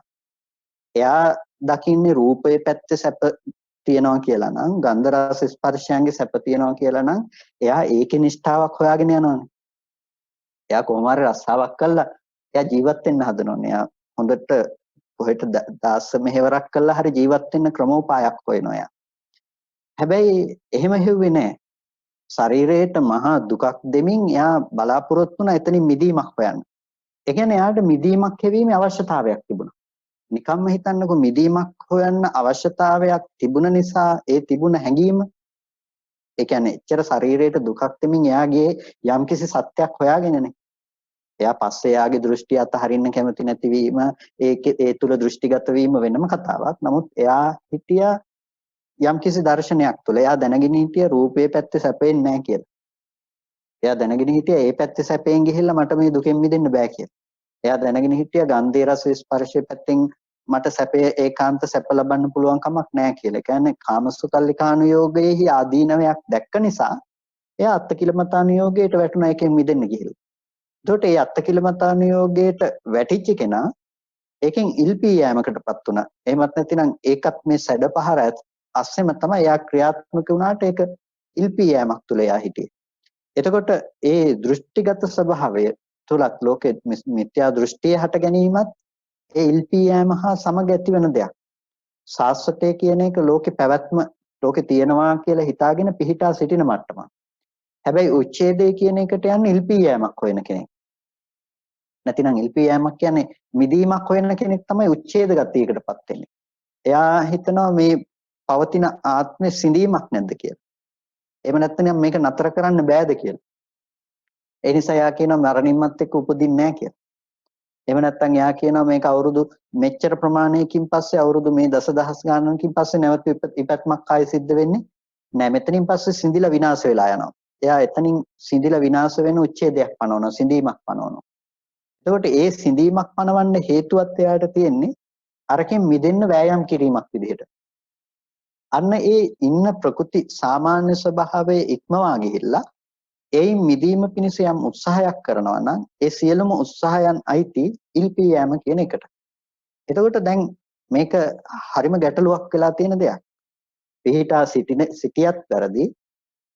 ඒක ඇතුලේ ඉඳලා අපි උත්සාහවත් වුණත් ඒකත් වැරදි කියන්නේ. කොටින්ම කියනවා නම් මේ ඕගය තරණය කරන්න තියෙන ටිකක් වෙනස් ක්‍රමයකට. මේ ඕගය තරණය කිරීම හිතන්න එපා වතුරට බහැලා පැනලා පීනනවා වගේ දෙයක්. මේක එහෙම තරණය කරන්න පුළුවන් ඕගයක් නෙමෙයි. මොකද මේක ඇවිල්ලා මේ ලොකු ඕගයක්. ඒ කියන්නේ මම මේක මෙහෙම කිව්වොත් එහෙනම් ඩෑම් එකකින් යන වතුර පාරක් වගේ මහා ලොකු සැඩ පාරක් මේක. එතකොට අනන්ත සසරේ ඉඳලා පුරුදු කරගත්ත ආශ්‍රව ටික මත දිවෙන මහා ලොකු ඕගයක් මේක මහා ලොකු සැඩ පහරක්. ඕක යම් මට්ටමකින් වහලා දාන්න නැතුව ඕගේ වහන්න නැතුව ඕගෙන් එතර වීමක් ගැන කතා කරන්නවත් පුළුවන් කමක් නැත්තේ නෑ. ඒ නිසා ඔබ වහන්සේලාට අද සිද්ධ වෙන්නේ ඕගේ ඇතුළේ ගිහිල්ලා ඕගෙන් එතර වීම ගැන සිත කරන්න නෙමෙයි. ඕගේ නැති කරන්නයි තියෙන්නේ. කාමේනේ නැති කරන්න තියෙන්නේ. භවේනේ නැති කරන්න තියෙන්නේ. දෘෂ්ටියනේ නැති කරන්න තියෙන්නේ. අවිද්‍යාවනේ නැති කරන්න තියෙන්නේ. එහෙනම් ඒ නැති කරන්න අවශ්‍ය වෙලා තියෙන ඕගයනේ. එහෙනම් ඕගයේ ඊතර වීම කියන එකෙන් අදහස් කරේ ඕගය ඇතුලේ ඕගයට පැනලා ඕගයෙන් ඊතර වීමක් ගැන කතා කිරීම නෙමෙයි. ඕගයේ නැවතීමක් පිළිබඳවයි කතා කරන්නේ. ඕගය නතර කරාට පස්සේ නිකම්ම ඊතර වෙලා යා. නිකම්ම ඕගේ තරණය කරන්න ඕගයක් නෑ යාට දැන්. ඒ නිසා මේ ශාසනය ඕග තරණය කරනවා කියන එක ඒකයි මම මුලින්ම කිව්වේ අපි නිකන් වතුරකට බැහැලා පීනනවා වගේ අදහසකින් සංකල්පකින් හිතන්න එපා කියලා. එතකොට මෙතන තියෙන සාමාන්‍ය ස්වභාවය තමයි ඕග තරණයක් සඳහා අපිට යන්න අවශ්‍ය නම් අපි ඕගය නැති කරන පැත්ත ගැන අපිට දැනුමක් තියෙන්න ඕන. එතකොට ඒ ඕගය නැති කරන්න යන කෙනෙකු තමයි නිවැරදි සම්මා දෘෂ්ටියකටපත් වෙන්නේ. සම්මා දිට්ඨියක් තුළ ඉඳලා ඒ ගමන යන්නේ. එහෙම නැතිනම් අපි යන්නේ ඕගය ඇතුලේ යන ගමනක් මිසක ඕගයෙන් පරිබාහිර දෙයක නෙමෙයි. අපි සාමාන්‍යයෙන් කාමයේ ඇතුලේ නම් භවයේ ඇතුලේ නම් දෘෂ්ටියේ ඇතුලේ නම් අවිද්‍යාව ඇතුලේ නම් මේ ක්‍රියාදාමයේ ඔක්කොම සිද්ධ කරන්නේ. එහෙනම් අපිට ඒ යෝගය ඊතර වෙන්න පුළුවන් කමක් නැත්තේ නෑ. ඒ ඕගය ඇතුලේ අර මහා ලොකු සැඩපහර ඇතුලේ අපි උත්සාහවත් නොවි හිටියත් උත්සාහත් වුණත් වැරදි අපි ඒක. ඒ නිසා ඕගය ඇතුලේ මේ දේ කතා කරන්න පුළුවන් කමක් නැත්තේ නැහැ. ඕගයෙන් මිදෙන්න අවශ්‍ය කෙනෙකුට ඕගේ නැති කරන තැනක් ගැන තමයි කතා කරන්න වෙන්නේ. ඒ කියන්නේ අර මහා ඩෑම් එකකින් යන අර වතුර මහා ප්‍රවාහය නතර කරන්න පුළුවන් තැනකින් නතර කරන එකක් විතරයි කරන්න පුළුවන්කම තියෙන්නේ. අන්න ඒ කෙනාට පුළුවන් ඊතර වෙන්න. ඒ නිසා අපිට මේ ප්‍රවාහය ඇති උනේ යම් තැනක නම් ඒ ප්‍රවාහය ඇති වුණු තැන බලන්න වෙනවා. ඒ කියන්නේ මේ ප්‍රවාහය මහා ලොකු මූලාශ්‍රයක් බවට පත් කරගත්ත තැනක් තිබුණා නම් ඒ තැන ගැන අපිට තේරුම් ගන්න වෙනවා. ඒ නිසා අපිට ඒ ප්‍රවාහය ඇති වුණ තැන ගැන බලනකොට තමයි අපිට දකින්න පුළුවන් වෙන්නේ ලෝකේ යථාර්ථය කියන එක. ඒ කියන්නේ හට ගැනීම සහ වැයවීම කියන ධර්මතාවය අපිට දකින්න පුළුවන් වෙන්නේ. උදේවැය කියන දේ අපිට හේතු නිසා හටගත්තු ධර්මය සහ හේතු නැති වෙනකොට නැතිව යන ධර්මතාවය අපිට තේරුම් ගන්න පුළුවන්කම තියෙන්නේ. අන්න ඒ තැන අපි ඇත්ත දැක්කොත් අර මහා ප්‍රවාහයේ පැවැත්මක් සිද්ධ වෙන්නේ. ඒ කියන්නේ හටගත්තු ධර්මය ඉතුරු නැතුව නැති වෙන බව අපි ප්‍රත්‍යක්ෂ කළොත් ඒකම තමයි අර ආපු මහා ජල කඳකට නැතිනම් ආපු මහා සැඩපහරකට නතර කිරීමක් කියලා කියන්නේ. කෙලෙස් වශයෙන් ආශ්‍රව වශයෙන් ගත්ත දේ පතිත කරන්න තැනක් හම්බ වෙනවා නම් ඒ පතිත කරන්න තැන හම්බ වෙනකම් මේ මහා ප්‍රවාහය ගමන් කරනවම තමයි. ඒ නිසා සැඩපහර හැම වෙලාවකදීම යන්නේ යම්කිසි ආනතියකට යම්කිසි කෙලවරක් බලාගෙන. අපි ඒ සැඩපහරට අවශ්‍ය ඒ දේ නැති කරලා තියනවා නම් ඒ සැඩපහර දුවන්න අවශ්‍ය තැන සැඩපහර දිවෙන්න අවශ්‍ය වීතිය නැතුව කවදාවත් සැඩපහරක් දුවන්නේ නැහැ. ඒ හින්දා අපිට යම් දර්ශනයක් වඩන්න පුළුවන් නම් ඒ වඩන දර්ශනය තුළ සැඩපහර ඇතුලේ වඩන දෙයක් නෙමෙයි සැඩපහරට හේතු වුණ ටික නැති වෙන්න පුළුවන් නම් අන්නේ දර්ශනය තමයි අපිට වඩන්න තියෙන්නේ. ඒ නිසා බුදුරජාණන් වහන්සේගෙන් දෙවියෝ ඇවිල්ලා අහනකොට කොහොමද ඔහුගේ තරණය කළේ කියලා මම පිටා හිටියෙත් නැහැ. මම වෑයම් කළෙත් නැහැ. මම මෙහෙම තමයි යෝගේ තරණය කළේ. ඒකට ඒ මොකද්ද කියන්නේ යම් කාලෙක මම පිටා හිටියත් ඒ කාලේ එතකොට මම ඒක අසගිරෙනවා. යම් කාලයක මම උත්සාහ කළොත් උත්සාහ වෙන හැම වෙලාවකදී මම ඉල්පී සිටිනවා. ඒ නිසා මම වෑයම් කළෙත් නැහැ මම උත්සාහවත් වුණෙත් නැහැ. එච්චරයි උත්තරේට දෙන්නේ. එතකොට ඒ ටික උත්තරේට දෙනකොට ඒක ASCII සම්පූර්ණම තියෙනවා මේ කියන්නේ ඕගේ ඇතුලේ සිදුවීමක් නෙමෙයි කියලා. ඒ කියන්නේ ඕගේ ඇතුලේ නම් එක්ක උත්සාහවත් වෙන්න වෙනවා එක්ක පිහිටා සිටින්න වෙනවා. එහෙනම් මේ දුන්න උත්තරේ ඕගේ ඇතුලේ උත්තරයක් නෙමෙයි. එහෙනම් අපිට ඕගය ගොඩනගෙන විදිහ ගැන අපිට දැනගන්න වෙනවා. ඕගය කියන දේ ගොඩනැගෙන්නේ අවිද්‍යාව මුල් කරගෙන තමයි මේ ඕගේ පැවැත්ම තියෙන්නේ. අවිද්‍යාව ඕගේ තමයි මේ අනිත් ඕග ටිකේ පැවැත්මට මූල. එතකොට අවිද්‍යාව කියලා කියන්නේ ඇත්ත නොදන්නාකම. අපිට ඇත්ත දන්නාකම උපදව ගන්න පුළුවන් නම් ඒකම නෙමෙයිද ඕගයේ සිඳී යෑම වෙන්නේ. අපිට ඕගයේ පැවැත්ම උනේ ආයතන ලෝකයේහි ඇත්ත නොදන්නාකම නිසා. හැබැයි අපි යම් විදිහකින් ආයතන ලෝකයේහි ඇත්ත දැක්කොත් ආයතන ලෝකයේහි ඇත්ත දකින්න පැත්තට යොමු වුණ මානසිකාරයේ ඇති තැනක සම්පූර්ණම අපිට ඕගය නතර වෙලා. ඇයි ආයතනයන්ගේ අවුලක් හැදෙන්න තැනක් ඇත්තේ නැහැ. දැන් එයාට ලෝකේ පිහිටා සිටින්නවත් ලෝකෙන් ඈතර වෙන්නවත් එයාට ලෝකයක් නැත්තම්. පිහිටා සිටින්නත් ඈතර වෙන්නත් ලෝකයක් නැත්තම් අන්න ඒ தത്വෙටපත් වෙලා. එතකොට එයාට ඉන්න තැනකුත් නැහැ, යන්න තැනකුත් නැහැ. ඒකට කියනවා යන්නේන මන් නැති වුණා කියලා. එතකොට ලෝකේ අසුරු කරන්න තැනක් හම්බ වුණේ නැහැ. ඉතින් තේරුන්නේ නැත්තම් යන්නේන මන් නැති වුණා වගේ තමයි. අපිට බුදුරජාණන් වහන්සේ මේ උදාහරණය තුළ පැහැදිලි කරන්නේ මේ ඕගය ඇතුලේ කරන ක්‍රියාදාමයේම වැරදි කියන එක පෙන්වන්න අවශ්‍ය නිසා. ඒ නිසා තමයි ඕගයෙන් ඈතර වෙන්න අවශ්‍ය කාරණා ටික අපිට පෙන්වන්නේ. ඒක අපි ප්‍රතිපදාව පැත්තට ගලපලා බැලුවොත් අපිට මුලින් ඉඳලා අගට ඊට පස්සේ ක්‍රමානුකූලව කතා කරන්න වෙනවා. දැන් මේ කතා කරන්නේ ඕගය ඇතුලේ බැහැලා ඉන්න කෙනෙකුට ඕගයෙන් ඈතර වෙන ක්‍රමයක් ගැන මේ කතා කරන්නේ. කාමෝග, භවෝග, ditthiyෝග, අවිජ්ජාෝග කියලා ඕගය ඇතුලේ බැහැලා ඉන්න කෙනෙකුට ඕගෙන් ඈතර වෙන ක්‍රමයක් ගැන. ඒ නිසා මේ ඕගය ඇතුලේ ඉන්න කෙනෙකුට මේ දේ කතා කරන නිසා තමයි එකපාරම මේකේ නතර කිරීමක් ගැන බුදුරජාණන් වහන්සේ කතා කරන්නේ නැත්තේ. කියන්නේ දැන් උද්ගටිතඥ පුද්ගලයෙකුට නම් ධර්මය අවබෝධ කරගන්නකොට ඒ වචන දෙක තුනකින් ඒ ධහම අවබෝධ කරගන්න පුළුවන්කම තිබුණා. දෙපදයක් අහනකොටම ධර්මය අවබෝධ කරගත්තා. හැබැයි ඤෙය්‍ය පුද්ගලයෙකුට නම් සිද්ධ වෙනවා ඒක යම්කිසි භාවිතයක් කරන්න, දියුණු කරන්න. ඉතින් උද්ගටිතඥ පුද්ගලයෝ සමස්තයක් ලෙස භාග්‍යතුන් වහන්සේගේ හමුවෙහිදීම ධර්මය අවබෝධ කළා. උද්ගටිතඥ පුද්ගලයෝ. ඤෙය්‍ය පුද්ගලයෝ සමස්තයක් විදිහට ධර්මය අවබෝධ කළා. මේ විපංචිතඥ පුද්ගලයෝ. ඤෙය්‍ය පුද්ගලයෝ ගොඩක් වෙලාවට ශාසනයේ පසු කාලීනව ප්‍රයෝජන ගන්නේ ඤෙය්‍ය පුද්ගලයන් විසින්. එතකොට උද්ගටිතඥ පුද්ගලයන් භාග්‍යතුන් වහන්සේ හමුවෙහිදීම ධර්මය අවබෝධ කළා වගේම ඒ පුද්ගලයන් ලෝකේ දුර්ලභයි. ඒ නිසා තමයි බුදුරජාණන් වහන්සේ වැඩ ඉන්න කාලෙදිමත් භාග්‍යතුන් වහන්සේ හමුවෙහි වුණත් රහත් වෙන ප්‍රමාණය අඩුවක් තිබුණානේ. අර බුදුරජාණන් වහන්සේ ළඟට ගිහිල්ලා ඒකනේ අහන්නේ ස්වාමීනි භාග්‍යතුන් වහන්සේ මුල් යුගයේදී බොහෝ භික්ෂූන් ධර්මය අවබෝධ කළා, ධර්මය අහලා දැන් එච්චර භික්ෂුන් වහන්සේලා ධර්මය අවබෝධ කරන්නේ නැත්තේ ඇයි කියලා ප්‍රශ්නයක් අහනවානේ.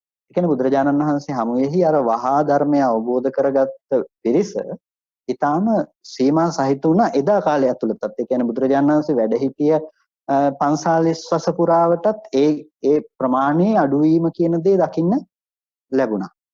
එතකොට අද කාලේ වෙනකොට ඒක අහන්න දෙයක් නැහැනේ. ඒක අද ඇත්තටම මේ අපි ගත්තොත් ඤෙය්‍ය පුද්ගලයින්ට ශාසනයේ ප්‍රයෝජන ගන්න තියෙන ප්‍රධාන කාලයක්. එහෙනම් ඒ පුද්ගලයින්ට ශාසනයේ ප්‍රයෝජන ගන්නකොට ඒ පුද්ගලයින්ට අනුපූර්ව විදිහට තමයි මේ ඊතර වීමක් ගැන කතා කරන්න වෙන්නේ. ඒ නිසා ඒ පුද්ගලයින්ට තමයි සතර සතිපට්ඨානාදී භාවනාවන් ගැන බුදුරජාණන් වහන්සේ දේශනා කරලා තියෙන්නේ, කතා කරලා තියෙන්නේ. එතකොට අපිට ඒ තුල අපේ මනස හික්මව ගන්න වෙනවා. අපි ගත්තොත් එහෙම ආනාපාන සතිය ඉස්සෙල්ලාම වඩනකොට කෙනෙකුට හිතෙන්න පුළුවන් ඒකත් ඉල්පී යෑමක් නේද කියලා. ඒක ඉල්පී යෑමක් කියන එක ව්‍යවහාර නොකරන්න හේතුවක් මත. ඒ හේතුව තමයි ඒක මේ ශාසනයේ විතරක් තියෙන දෙයක්. ඒ තමයි සුතමේ ඥානය කියන එක. ඒ කියන්නේ එයා අහලා දැනගෙන ඉන්නවා එයා යන අර්ථය මොකක්ද කියලා. එයා අහලා අවබෝධ කරගෙන ඉන්නවා එයා යන තැන මොකක්ද කියලා. ඒ නිසා විතරයි ඒක ඉල්පී යෑමක් නොවන්නේ. එහෙම නැත්නම් ආනාපාන සතිය වැඩුවා කියලා ඒකත් ඉල්පී යෑමක් තමයි. ආනාපාන සතිය නිවන් දකින්න බෑනේ.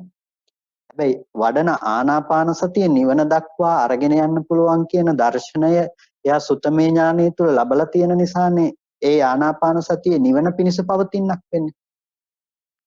අර පෙසල එක දවසක් හර මෛත්‍රී භාවනාව ගැනත් අර නිවනට නැඹුරුවක් කොටම දේශනා කරලා තියෙනවා. එතකොට මෛත්‍රී චේතෝ විමුක්තිය කියන එකත් මෛත්‍රී භාවනාව කියන දේත් නිවනට නැඹුරුවක්. ඒක නිවන කෙලවර කොට පවතිනක් කොට දේශනා කරනවා.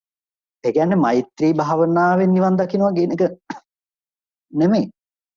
ඒකෙදි දේශනා කරන්නේ මෛත්‍රී භාවනාව කියන එකත් නිවන් දකින්නට අවශ්‍ය කොට කරන්නේ පූර්ව දර්ශනය තුලින්.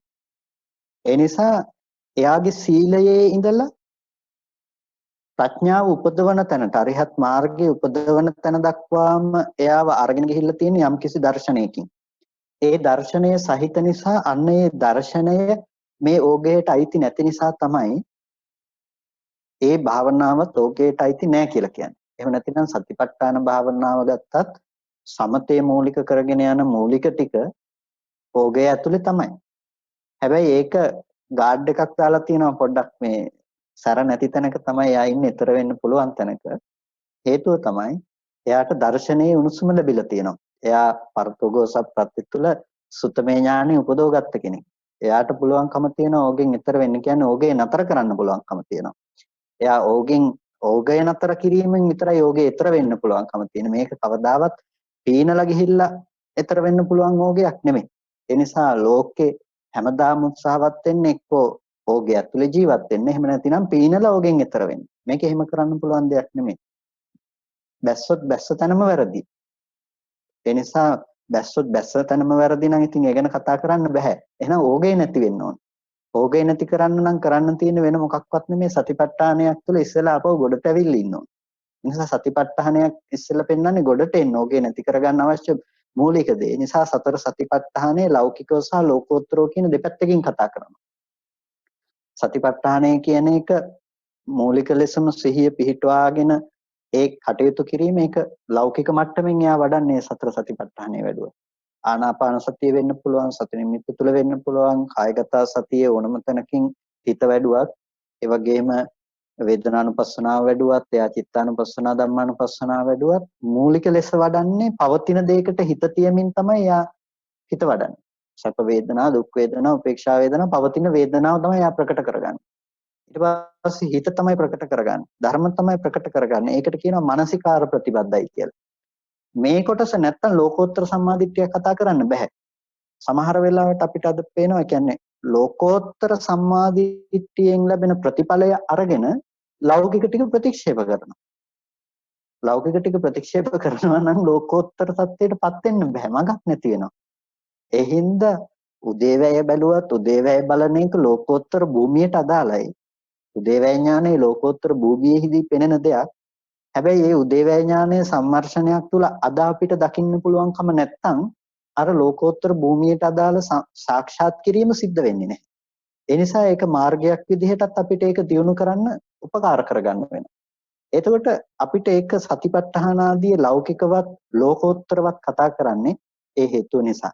නිසා අපිට සතිපට්ඨානය අපි වඩන්න පටන් ගන්න ලෞකික ධර්මයක් විදිහට. ඒ නිසා තමයි ඇති දෙයකට හිත තියාගෙන ඉස්සෙල්ලා පටන් ගන්න එක ස්ලෝම්නිය දත්ත ආදී වශයෙන්. ඒකේ එතකොට ලෝකෝත්තර භූමියට අවශ්‍ය මූලික දේ එතන सिद्ध කරනවා.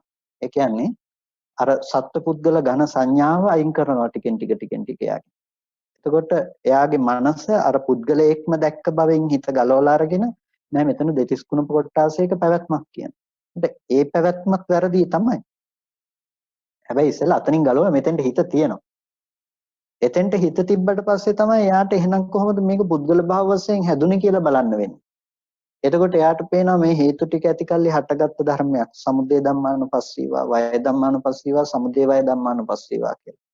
එතකොට ඒකට කියනවා සතිපට්ඨාන භාවනාව කියලා. අර සතිපට්ඨාන විභංගයේදී කතා කරන්නේ විභංග සූත්‍රයේදී සතිපට්ඨානය සතිපට්ඨාන භාවනාවක් කියලා. ඒකට ඒ කතා කරන්නේ ওই අර්ථය නිසා. ඒකට සතිපට්ඨානය වඩන්නත් පුළුවන් සතිපට්ඨාන භාවනාව විදිහට ඒක දියුණු කරන්නත් පුළුවන්. එතකොට අපි සතිපට්ඨානයක හිත තැබීම තුළ අපිට දියුණු වෙන්නේ සතිපට්ඨාන භාවනාව වඩන්න අවශ්‍ය පසුබිම. එතකොට ඒ සතිපට්ඨාන භාවනාව තමයි අපිට නිවන පිණිස හේතු වෙන්නේ. ඒ නිසා තමයි ඒකායනෝ අයම් භික්කවේ මේ මග්ගෝ සත්තානං විසුද්ධියා කියලා මහන්නේ මේ එකම මගයි සත්වයන්ගේ පිරිසුදු බව නිවනට තියෙන කියලා සතිපට්ඨානය දේශනා කරන්නේ. ඒ කියන්නේ හිත අරගෙන යන්න තියෙන මාර්ගය තමයි සතර සතිපට්ඨානය කියලා කියන්නේ. ඒක ලෞකික භූමියේ ඉඳලා ලෝකෝත්තර භූමිය දක්වාම තියෙන මාර්ගය. ඒකට මේ මාර්ගය තුල තමයි නිවනට යන්න පුළුවන්කම තියෙන්නේ. ඒකේ කොටසක් අපි කියනවා ලෞකිකයි කියලා. ඒකේ කොටසක් ලෝකෝත්තර භූමියට අදාළව යෙදිලා තියෙනවා. එතකොට ඒ විදිහට තමයි ඕගයෙන් එතර වීම ගැන කතා කරන්න පුළුවන්. එහෙම නැතුව ඕගය ඇතුලේ නම් උත්සාහවත් වුණත් කරදි උත්සාහවත් නොවුණත් කරදි. ඒ කියන්නේ පෙනෙන, ඇහෙන, දැනෙන, දැනගන්න දේවල් ඇතුලේ ඉඳලා ඒ දේවල් වලින් මිදෙන්න උත්සාහ වුණත් වැරදි, ඒ දේවල් එක්ක ජීවත් වුණත් වැරදි. අපිට භාවනා කරන්න ගියත් අපිට සියුම් ලෙස ওই වගේ කෙලෙස්යන් අපේ හිතට එන්න පුළුවන්කම තියෙනවා. ඒ වගේ කෙලෙස්යන් අපිට අරමුණු වීම සිද්ධ වෙනවා. ඒ කියන්නේ අපි සාමාන්‍යයෙන් භාවනාවක් තුළ හිටියත් භාවනා කරන්න ගියත් අපි දෘෂ්ටි වශයෙන් ඒ භාවනාවේ ඒ තැන් උපාදාන වශයෙන් අල්ලන්න පුරුදු වෙනවා එහෙනම්. ඒ කියන්නේ එක්ක මොකක්වත්ම නැහැ කියලා හිතනවා නැති තැනකටපත් වෙනවා මොනවා හරි මට්ටමක තුල අපි වැඳිලා ඉන්නවා. සමහර වෙලාවට ඒ භාවනා හිතම උපාදාන වශයෙන් නැවත අල්ල ගන්නවා ග්‍රහණය කර ගන්නවා. අර මූලික වශයෙන් ලැබෙන සම්මාදිට්ඨිය තමයි ඔය ඔක්කොම සිඳලා දාන්න අවශ්‍ය දර්ශනය ගොඩනගන්නේ. ඒ නිසා තමයි මේ හැම කාරණාවක්ම මේ විවිධ පරයයන්ගෙන් කියන්නේ ඒ ගොඩනගෙන දර්ශනය හරිම වැදගත් වෙනවා අර ලෝකෝත්තර දර්ශනය ඇති කරගන්න යනකොට. ඒ කියන්නේ හිතට තිතියක් විඥාණයට තිතියක් දෙන්න බෑනේ අපිට මොනතනක්වත්. ඉතින් හිත රූපය විඥානත් තිතියක් වෙනකොට ශබ්දේ ගන්ධේ රස ස්පර්ශයේ විඥානත් තිතියක් වෙනකොට ඒක පැහැදිලි. හැබැයි විඥානයේ විඥානත් තිතියක් වෙනකොට ඒක තේරුම් ගැනීම හරිම අපහසුයි. එතකොට ඒ මිදීම පිණිස ගන්න දේම විඥානත් තිතියක් වෙලා නම් නිවනත් මඤ්ඤණා කරනවා කියලා බුදුරජාණන් වහන්සේ දේශනා කරනවා. නිබ්බානම් මඤ්ඤති. නිවනත් මඤ්ඤණා කරනවා. එතකොට නිවනත් මඤ්ඤණා කරලා නිවන් දකින්න කෙනත් මමයි. ඒ ඉන්න මාව තමයි නිවනට දාගන්න උපරිම උත්සාහවත් වෙන්නේ. එතකොට අර ස්කන්ධයන්ගේ උදේවැය දර්ශනය තුල සලායතන නිරෝධය තුල දකින්න නිවනට මෙහා ගිහිල්ලා මේ ඉන්න කෙනාව නිවනට දාලා ටක් ගාලා මිදෙන ක්‍රමයක් ගැන අපි කල්පනා කරනවා. ඒක බොහොම සියුම්ම යන දෙයක්. එයා නිවන් දකින්න හිත වැඩුවත් ඒ වඩන හිත පවා එයා මඤ්ඤණාවෙන් නැවත ඇසුරු කරන තැනකටපත් වෙනවා. ඒ නිසා භාවනාව කරනකොටත් අපි බොහොම පරිස්සම් වෙන්නට ඕන මේක ඕගය ඇතුලේ තියෙන දෙයක් වෙන්න බැරි වෙන්නේ. ඒ කියන්නේ මේක ඕගය ඇතුළටම යන්න තියෙන දෙයක් නෙමෙයි. ඕගය ඇතුලේ ඉඳලා ඕගේ ඊතර වීමට පවතින දෙයක් නෙමෙයි. ඕගේ නැති කිරීම පිණිස අපි උත්සාහවත් වෙන දෙයක්. ඒ නිසා ඕගේ නැති කරන්න උත්සාහවත් වෙන්න ඕන. ඕගය ඇතුලේ හිටියත් ඊතර වෙන්න උත්සාහවත් වුණත් ඒක කිසිම දෙකම ප්‍රයෝජනවත් නැති දෙයක්. මොකද ඒ ප්‍රවාහයට විරුද්ධව යන්න පුළුවන් කමක් නැත්තේ නැහැ. ඒ ප්‍රවාහය නැති කරන්න පුළුවන් මිසක ඒකේ පීනන්න පුළුවන් කමක් නැත්තේ නැහැ. ඒ නිසා ඒකේ උත්සාහවත් නොවුනත් වැරදි. ඒ ප්‍රවාහයේ ඇතුලේ ජීවත් වුණොත් ජීවත් වීමම වැරදි නම් ඒක ඇතුලේ ආයේ කතා කරන දෙයක් නැහැ. ඒ නිසා ඕගතරණ සූත්‍රයේදී බුදුරජාණන් වහන්සේ දේශනා කරපු අර්ථය අපිට වටහා ගන්න පුළුවන් ආකාර 7ක් පිළිබඳවයි අපි කෙටියෙන් කතා කළේ. ඊට පස්සේ ඒ ඔස්සේ අපිට අර්ථ ගන්න පුළුවන් මූලික සැලැස්ම පිළිබඳවයි අපි ඊට පස්සේ කතා කළේ. කියන්නේ ඒ ඔස්සේ අපිට අර්ථ ගන්න පුළුවන්කම තියෙනවා මේ විදිහට පිටා සිටීම කියන්නේ මොකද්ද? ඊතර වීම කියන්නේ මොකද්ද? සහ මේක දෙකම ඕගේ ඇතුලේ තියෙන දෙයක් නම් ඒක ඕගේ ඇතුලේ තියෙන දේ වැරදි කියන්නේ. නිසා අපි ප්‍රහාණය කළ යුතු ධර්ම මොනවද කියලා බැලුවාම කාමය කියන එක අපි ප්‍රහාණය කළ යුතු දෙයක්, දෘෂ්ටිය කියන එක ප්‍රහාණය කළ යුතු දෙයක්, භවය කියන එක ප්‍රහාණය කළ යුතු දෙයක්, අවිද්‍යාව කියන එක ප්‍රහාණය කළ යුතු දෙයක්. ඒ ඔක්කොම නිරෝධ කරන්න තියෙන දේවල්, අනුත්පාද නිරෝධයකට ලක් කරන්න තියෙන දේවල්. එතකොට මේ දේවල් නොහට ගන්න බවට පත් කරන්න ඕනේ නම් ඒ කියන්නේ මේ ඕගය කියන එක නොහට ගන්න බවට පත් කරන්න ඕන දෙයක් නේ. ඕගය තියාගෙන ඒකෙන් ඈතර වීම නෙමෙයි. ඕගය නැති කරන්න ඕන. එහෙනම් තව විදිහකින් මේ කතා කරන්නේ ඕගය නැති කරන්න කියලා කතා කරන්නේ මේ මොකද්ද? ඇහැ නැති කරන්න ඕන, රූපේ නැති කරන්න ඕනේ, චක්කු විඥානේ නැති කරන්න ඕනේ. මේ දේවල් ඇති බවට හම්බෙන එක තමයි යෝගය. එහෙනම් ඒ බවට ඇති මනස දුරු කිරීම ඒ දේවල් වල නිරෝධය. නිරෝධය කියන්නේ ඒක අනුත්පාද නිරෝධයක්. ඒ අනුත්පාද නිරෝධය දකින්න බෑ අර හටගත්තු ධර්මයන්ගේ ඉතුරු නැතුව නැති වෙන නිරෝධය නොදැක්කොත්. ඒ නිසා හටගත්තු ධර්මයන්ගේ ඉතුරු නැතුව නැති වෙන නිරෝධය දැකීම ඒ කියන්නේ දුක්ඛ සත්‍ය ප්‍රතිවේදය. ඒ කියන්නේ සංකත ලක්ෂණ සංකත ධර්මය හටගෙන නිරුද්ධ වෙනවා කියලා දැක්ක එක. ඒ ටික දකිනකොට ඒ දේවල් ඇති බවට ගන්න සමුදය සත්‍යයට අයිති දේවල් ටික නොහට ගන්න බවට යනවා. එහෙනම් අර ධර්මයන්ගේ හටගෙන නිරුද්ධ වෙන නිරෝධය දකිනකොට සමුදය පාක්ෂික ධර්මයන්ගේ අනුත්පාද නිරෝධයට යනවා. කොටින්ම භවය සහ භවයේ නැතිනම් ඕගය සහ ඕගේ පවතින තියෙන සියලු විෂය අයින් කරලා තියෙනවා. ඒ ටික අයින් කරපු නිසා යා ඕගේ තරණය කළ කෙනෙක් කියලා කියනවා. එහෙම නැතුව ඕගය ඇතුලේ ඕගේ ලෝකේ තියෙනකොට ඒ තියෙන ලෝකෙන් හිමීට පැත්තකට වෙලා ඉන්නව නෙමෙයි. එතකොට ඒ නිසා මේ ශාසනයේ රහතන් වහන්සේට ඕගය ගොඩනගෙන්න තියෙන තැන් ටික ඇත්තේ නැහැ. ඕගය ගොඩනගෙන්න තියෙන තැන් ටික ඇත්තේ නැහැ කියන්නේ යම් කිසි ඕගයක් ගොඩනැගුණේ ඇස රූප චක්කු විඥාන ආදී ධර්ම ටික ඇති කල්හි නම් ඒ ධර්මයන්ගේ පැවැත්මක් ආය ඇත්තේ නැහැ. ආයතනයන්ගේ පැවැත්මක් එතන කතා කරන්නේ නැහැ. ඇයි ඒ ඕගයට ඒ ධර්මයන්ගේ මේ ඕගය නැත්තම් ඒ ධර්මයන්ගේ පැවැත්මක් නැති නිසා. ඒ නිසා ඕගය නැති කිරීම ගැන අපිට කතා කරන්න වෙන්නේ ඒතනින්ම තමයි. ඒකට ඕගය ඇතුලේ ඒ කියන්නේ මේ විදිහටම අපි ඇති බවට මේ අසුරු කරන ලෝකේ ඒ විදිහටම තියෙනකොට වෛශ්වික ලෝකේ ඒ විදිහටම පවතිනකොට ඒ පවතින ලෝකය එහෙම්ම තියාගෙන මම විතරක් මිදිලා මම පැත්තකට වෙනවා කියන තැනින් නෙමෙයි ඊතර වීම කියන දේ කතා කරන්නේ. ඕගය නතර කොට දැමීමක් තමයි ඊතර වීම කියලා කතා කරන්නේ මේ ඕගතරණ සූත්‍රයේ. ඉතින් මුල් ටික නම් බොහොම අමාරුවෙන් අහගෙන හිටියා මේ පද විග්‍රහ ගියපු ටිකනේ. ඉතින් ඕගතරණ සූත්‍රයේ ආශ්‍රයෙන් ප්‍රශ්න ගැටළු තියෙනවා නම් ඔබ වහන්සේලාට අහන්න පුළුවන්. අපේ පින්නතුන්ටත් ඕගතරණ සූත්‍රයේ අසුරු කරගෙන හෝ මොනවා ප්‍රශ්න තියෙනවා නම් අහන්න පුළුවන් මේ වෙලාවේ.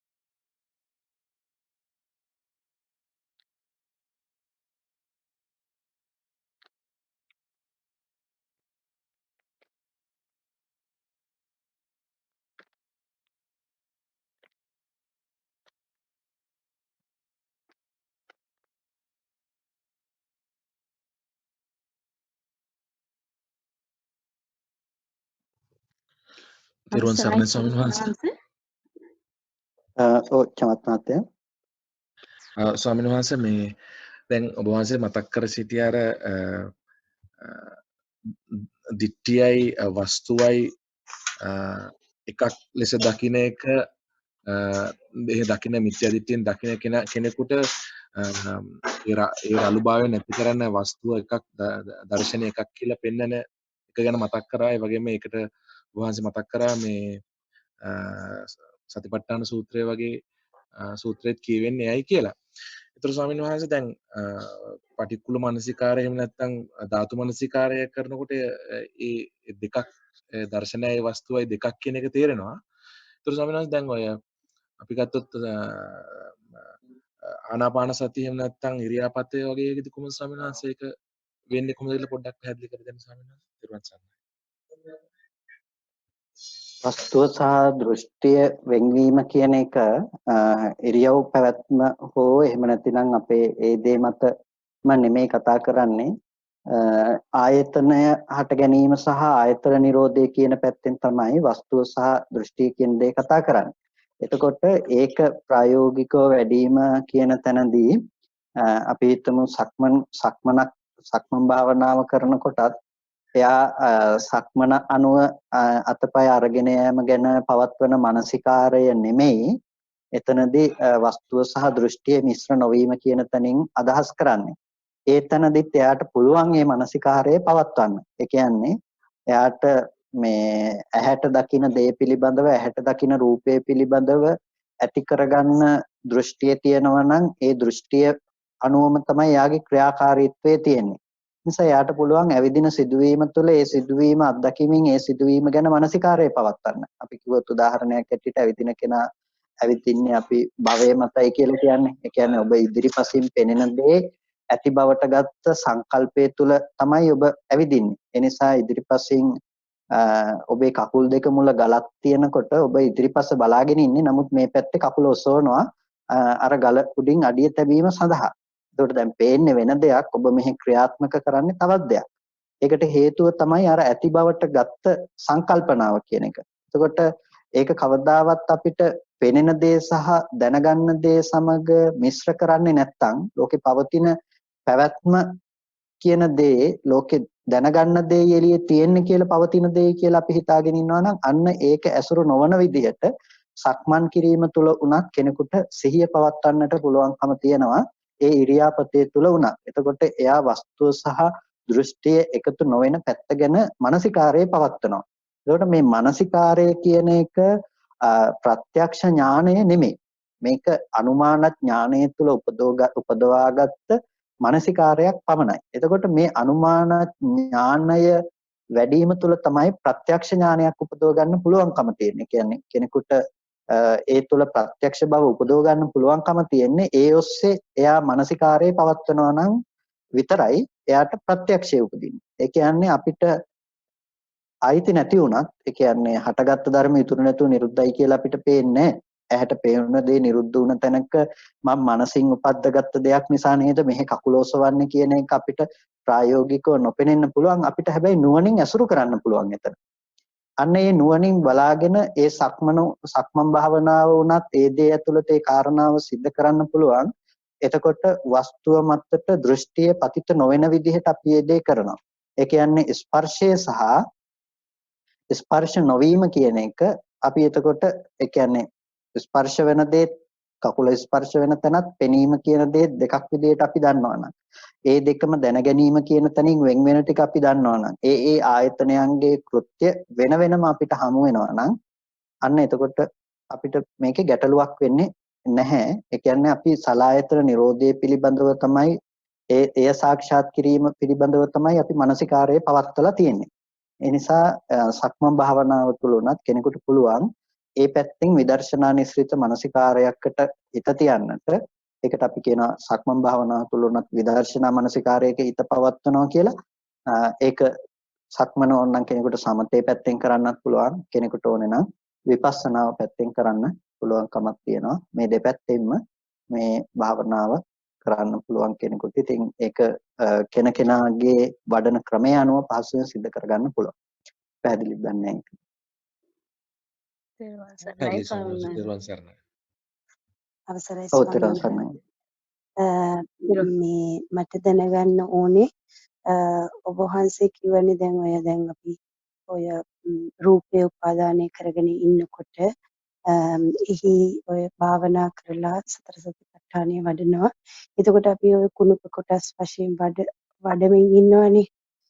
නමුත් ඒ සමහර අය ඒක ගන්නකොට කියනවා අනේ මේකේ තියෙන මේවනේ කියලා. නමුත් මට හිතෙනවා එතනදී දැන් ඒක කියලා ගත්තත් එතන උපාදානයක් මේ තියෙන රූපේ තියෙන මේවා කියලා මේ කුණුප කොටස් හැටියට උපාදානය ගැනීමත් වැරදි නේද ස්වාමීන් වහන්සේ? ඒක මේ වැරදි කියන්න වෙන්නේ යම් කිසි පදනමක් ඇතිව ඒක වැරදි කියන්න වෙන්නේ අපිට එතනින් එහාට දර්ශනයක් එයා තුල නැත්තම්. හැබැයි එයා තුල දර්ශනයක් තියෙනවා නම් ඒ කුණප කොටස් ඇති බවට ගැනීම තුල හෝ එයාට එතනින් එහාට හිත වඩන්නේ කොහොමද කියලා එයා ඒ ඇති කරගත්ත මට්ටම වැරදි නෙමෙයි. මූලිකවම පූර්ව භාග ප්‍රතිපදාවක් තුල කෙනෙකුට සතිපට්ඨානය වඩනකොට අර ඝන සංඥාව දුරු කරන්න වෙන්නේ දෙතිස් කුණප කොටස් ආදී එක්ක සතර මහා ධාතුවට හෝ කලාප සම්මර්ෂණයකට හිත තියලා තමයි රළු මට්ටම අයින් කරගන්න වෙන්නේ. හැබැයි එයා හිතනවා නම් ඒ තුල රැඳී ඉන්න මට්ටමක අන්න ඒක වැරදි. ඒ කියන්නේ එයා එතනින් එහාට දර්ශනයක් දන්නේ නැහැ. එතනින් එහාට සතිපට්ඨානෙ වැඩිමක් පිළිබඳව දන්නේ නැහැ. එතකොට එයාට කියන්න වෙන්නේ අර අපි සූත්‍රයේ කතා කරපු දේ අනුව ගත්තොත් එහෙමනම් එයා අර ඕගය ඇතුලේ උත්සාහවත් වුණ කෙනෙක් විතරයි. ඒ කියන්නේ එයාට ඕගය ඇතුලේම යම්කිසි මට්ටමක් තියෙනවා. නමුත් ඒක ඊතර වීමක් නෙමෙයි ඉල්පී යෑමක් විතරයි කියලා. අපිට එතනින් එහාටත් ඒක වඩන ක්‍රමයේ පිළිබඳව අවබෝධයක් තියෙනවා නම් තේරුමක් තියෙනවා නම් ඒ තැන වැරදි තැනක් නෙමෙයි. ඒ නිසා සතිපට්ඨානයේ මූලික ලෙසම පූර්ව භාග ප්‍රතිපදාවටත් අයිති. එතකොට ඒක මිශ්‍රක භාගයයි කියලා අපි කියන්නේ ඒ නිසා. එතකොට ඒ සතිපට්ඨානය කියන එක පැත්තකින්ම අර්ථ ගන්නව නෙමෙයි ලෝකෝත්තර උදේවැය කියන තැනින්ම. සාමාන්‍ය තැන ඉඳලා පටන් අරගෙන උදේවැය දර්ශනය දක්වාම අපිට සතිපට්ඨානය අරගෙන යන්න පුළුවන්කම තියෙනවා. එතකොට ඒ උදේවැය දක්වාම සතිපට්ඨානය අරගෙන යනකොට පටන් ගත්ත තැනින් නෙමෙයි අවසාන වෙන්නේ ඊට වඩා මහා විශේෂ ඥානයක් ඇති කරලා ඒ ඥානයට සාපේක්ෂව පටන් ගත්ත තැන වැරද්දක් තමයි. හැබැයි පටන් ගත්ත තැන තියෙන වැරද්ද එක තැන ඉන්නවට වඩා එයාගේ දර්ශනය මත එයාව අරගෙන යන්න දියුණු කරන්නක් නිසා ඒක වරදක් ලෙස කියන්නේ නැහැ. ඒ හින්දා එයාට නිවැරදි දර්ශනයකටපත් ඒ කියන්නේ දර්ශනය පිළිබඳව අවබෝධයක් ඇතුව නම් එයා සතිපට්ඨානය වඩන්නේ දෙතිස් කුණප කොටාසයක් හෝ පවතිනවා කියන එක පුද්ගල සංඥාව ඉක්ම වූ දෙයක් නිසා ඒක වටිනවා. එතනින් එහාට නමුත් එයාට දර්ශනය ලබා දිය යුතුයි. එතනින් එහාට ප්‍රතිපදාව පැහැදිලි කළ යුතු වෙනවා ඒ කෙනාට. ඒ නිසා එයා පරිපූර්ණ නැහැ. තෙරුවන් සරණයි. පැහැදුනා ස්වාමීන් වහන්සේ. බොහොම පිං. අවසරයි ස්වාමීන් වහන්සේ. ඔව් තෙරුවන් සරණයි. දැන් තෙරුවන් සරණයි. නිරන්තරයෙන්ම අපිට අර මේ සලායතන ඔස්සේ ඇහිම දැකීම එනකොට ඒ ගැටෙනකොටම මම උපදවා ගන්න නිසා නේද මම මේක අරගන්නේ කියන හිතලා මම දෘෂ්ටිගත වෙනවා කියන එකෙන් හිතුවාම ඒ සමනයකටපත් වෙනවා. එතකොට මම ඒකත් ඔස්සේ යන්නේ නැහැ. ඒ වගේ දෙයක් ඒ කියන්නේ මම උපද්දව යනවා නේද මම කරන්නේ කියන එක. එතකොට ඒ වහන්සේ අද කිව්වා වගේ මම ඒ වස්තුව දෘෂ්ටිගත වීම එක මේවා කරගන්න නැති වෙන එකක් ඒ විදිහට ගියොතින් හරිද ස්වාමීන් වහන්සේ? ඔව් ඇත්තටම අපිට ප්‍රශ්නේ තියෙන්නේ ඒ වස්තුව සමග දෘෂ්ටිගත වීම කියන තැනදී ඒ වස්තුව පැත්තේ ඒ කියන්නේ ඇත්තටම වස්තුව නොපවතින තැනක හටගෙන නිරුද්ධ වුණ තැනක ඇති බවට දෘෂ්ටිගත වීම. ඒ තුළ තමයි අස්මිමානේ නැතිනම් වෙමි කියන හැඟීම අපි පවත්වන්නේ මම ඉන්නවා කියන සංකල්පය අපිට ඇති වෙන්නේ. ඒ කියන්නේ ඇහෙන්ද රූප ශබ්ද ගන්ධ රස ස්පර්ශ ටික විඳින බවනේ අපි මමත්වයෙන් ඇසුරු කරලා තියෙන්නේ. හැබැයි ඇහැ නිරුද්ධ වෙන දෙයක් නම් හටගෙන කන නිරුද්ධ වෙන දෙයක් නම් ආයතන නිරුද්ධ වෙන දෙයක් නම් මම නිට්ටය වෙන්න බැහැනේ. නමුත් අපිට මමත්වයේ නිට්ටය ලෙස හම්බෙන්නේ අර ධර්මිය නිට්ටය ලෙස ගත්ත නිසා. එහෙනම් හිතට ප්‍රත්‍යක්ෂ ලෙස පෙන්වා දෙනවා නම් ඒ ධර්මිය අනිත්‍යයි කියලා ඒකෙන් සිද්ධ වෙන්නේ අපිට මමත්වයෙන් ගන්න අවශ්‍ය විෂයක් ක්ෂේත්‍රයේ දුරු වීම. ඒ නිසා ඒක තමයි කරන්න තියෙන දේ. එහෙම ඒ ස්වාමීන් වහන්සේ එක එක විදිහට කරාට ප්‍රශ්නයක් ඔබ වහන්සේලා දැන් ගොඩාක් විදි කියා දීලා තියෙනවනේ. අනිත්‍ය ඔව් සංඥාව ආයතන වශයෙන් ඒ මොන විදිහට ගත්තත් ප්‍රශ්නයක් නැහැනේ එකම විදිහට යන්න ඕන ප්‍රශ්නයක් කියලා නැහැ.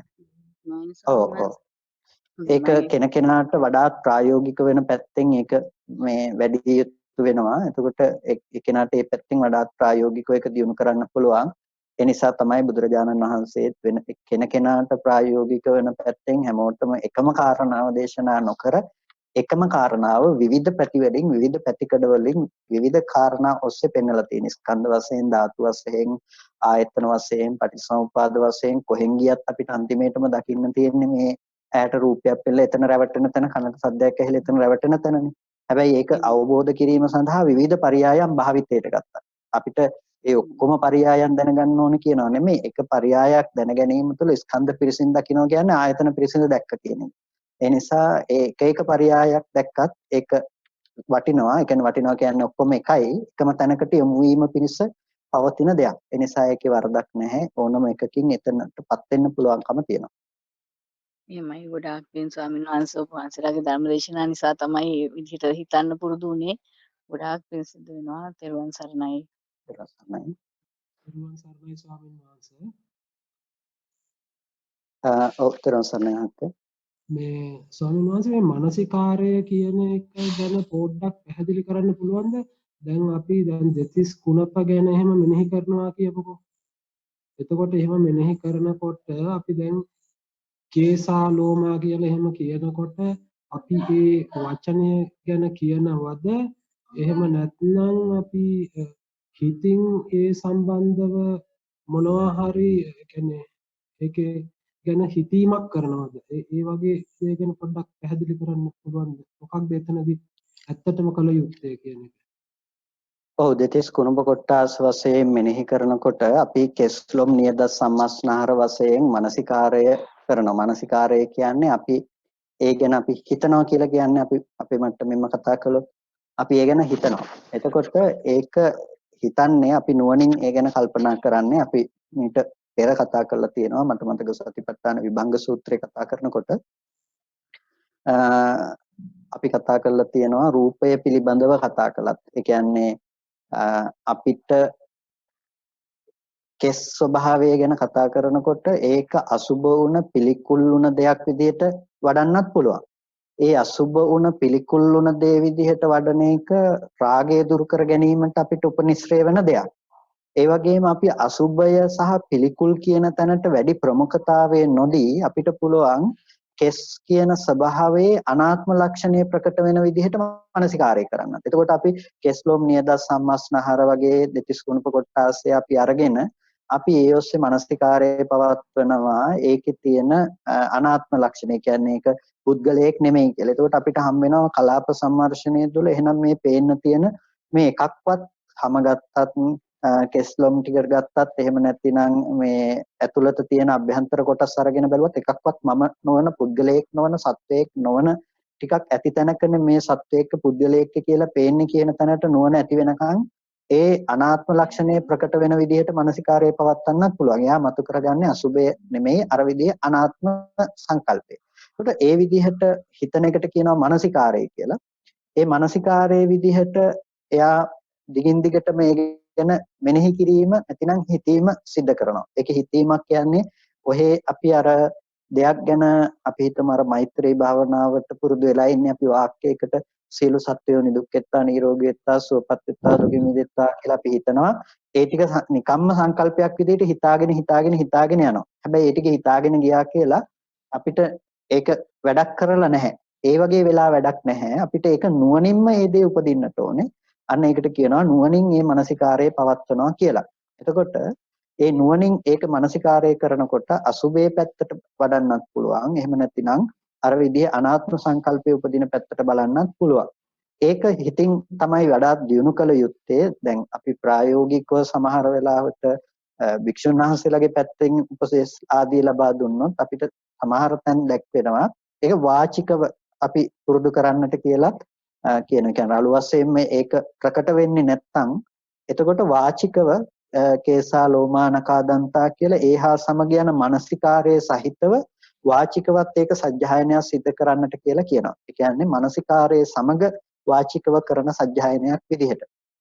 ඒක ප්‍රායෝගිකව වැඩිමේදී අපිට ප්‍රකට කොටස් ටික දෙතිස් කුණම කොටසයන්ගෙන් කොටස් පංචකයක් අරගෙන අපිට වඩාත්ම ප්‍රකට වෙන පංචකය අරගෙන මානසිකාරය කිරීම ඉතාමත් ප්‍රායෝගිකව වඩන්න පුළුවන්කම තියෙනවා. ඊට පස්සේ ඕනේ නම් සමතේ පැත්තට බරව ඒක වඩන්න පුළුවන්. අදාළ කොටාසයක වර්ණ සටහන ඇසුරු කරගෙන එකඟ වූ සිතින් ඒක පරිග්‍රහණය කරලා වෙනම ධානය උපදවන පැත්තට ඒක ඕනේ නම් දියුණු කරන්න පුළුවන්කමක් තියෙනවා. ඒක කෙනකෙනා සතු කෙනකෙනාට පුළුවන් පැත්තට හිත වඩන දෙයක්. එහෙම නැතිනම් සාමාන්‍යයෙන් අපිට කරන්න පුළුවන්කම තියෙන දේ තමයි නිවනට ප්‍රධාන ලෙසම අවශ්‍ය වෙන දෙයක්. එතන අනාත්ම ලක්ෂණය ප්‍රකට වෙන විදිහට මානසිකාරයේ පවත්වන එක. ඒකට අර විදිහට කලාපයන් ගැන මානසිකාරය කිරීම. අපි දුව පුතා අම්මා තාත්තා මේ විදිහට හම්බෙන තැනක අපි එක එක කොටස හිතින් අරගෙන කෙස් කියන ස්වභාවය සිහිපත් කරලා අපි ඒ ගැන හිතලා බලනවා මේ කෙස් ටික දරුවද? කෙස් ටික විතරක් වෙනම තිබුණොත් ඒකත් දරුව වෙනවද? එහෙම නැතිනම් හැම ටික විතරක් ගලවලා පැත්තක තිබුණොත් අපි ඒකට හැම කොටසකට දරුවා කියලා කියනවාද?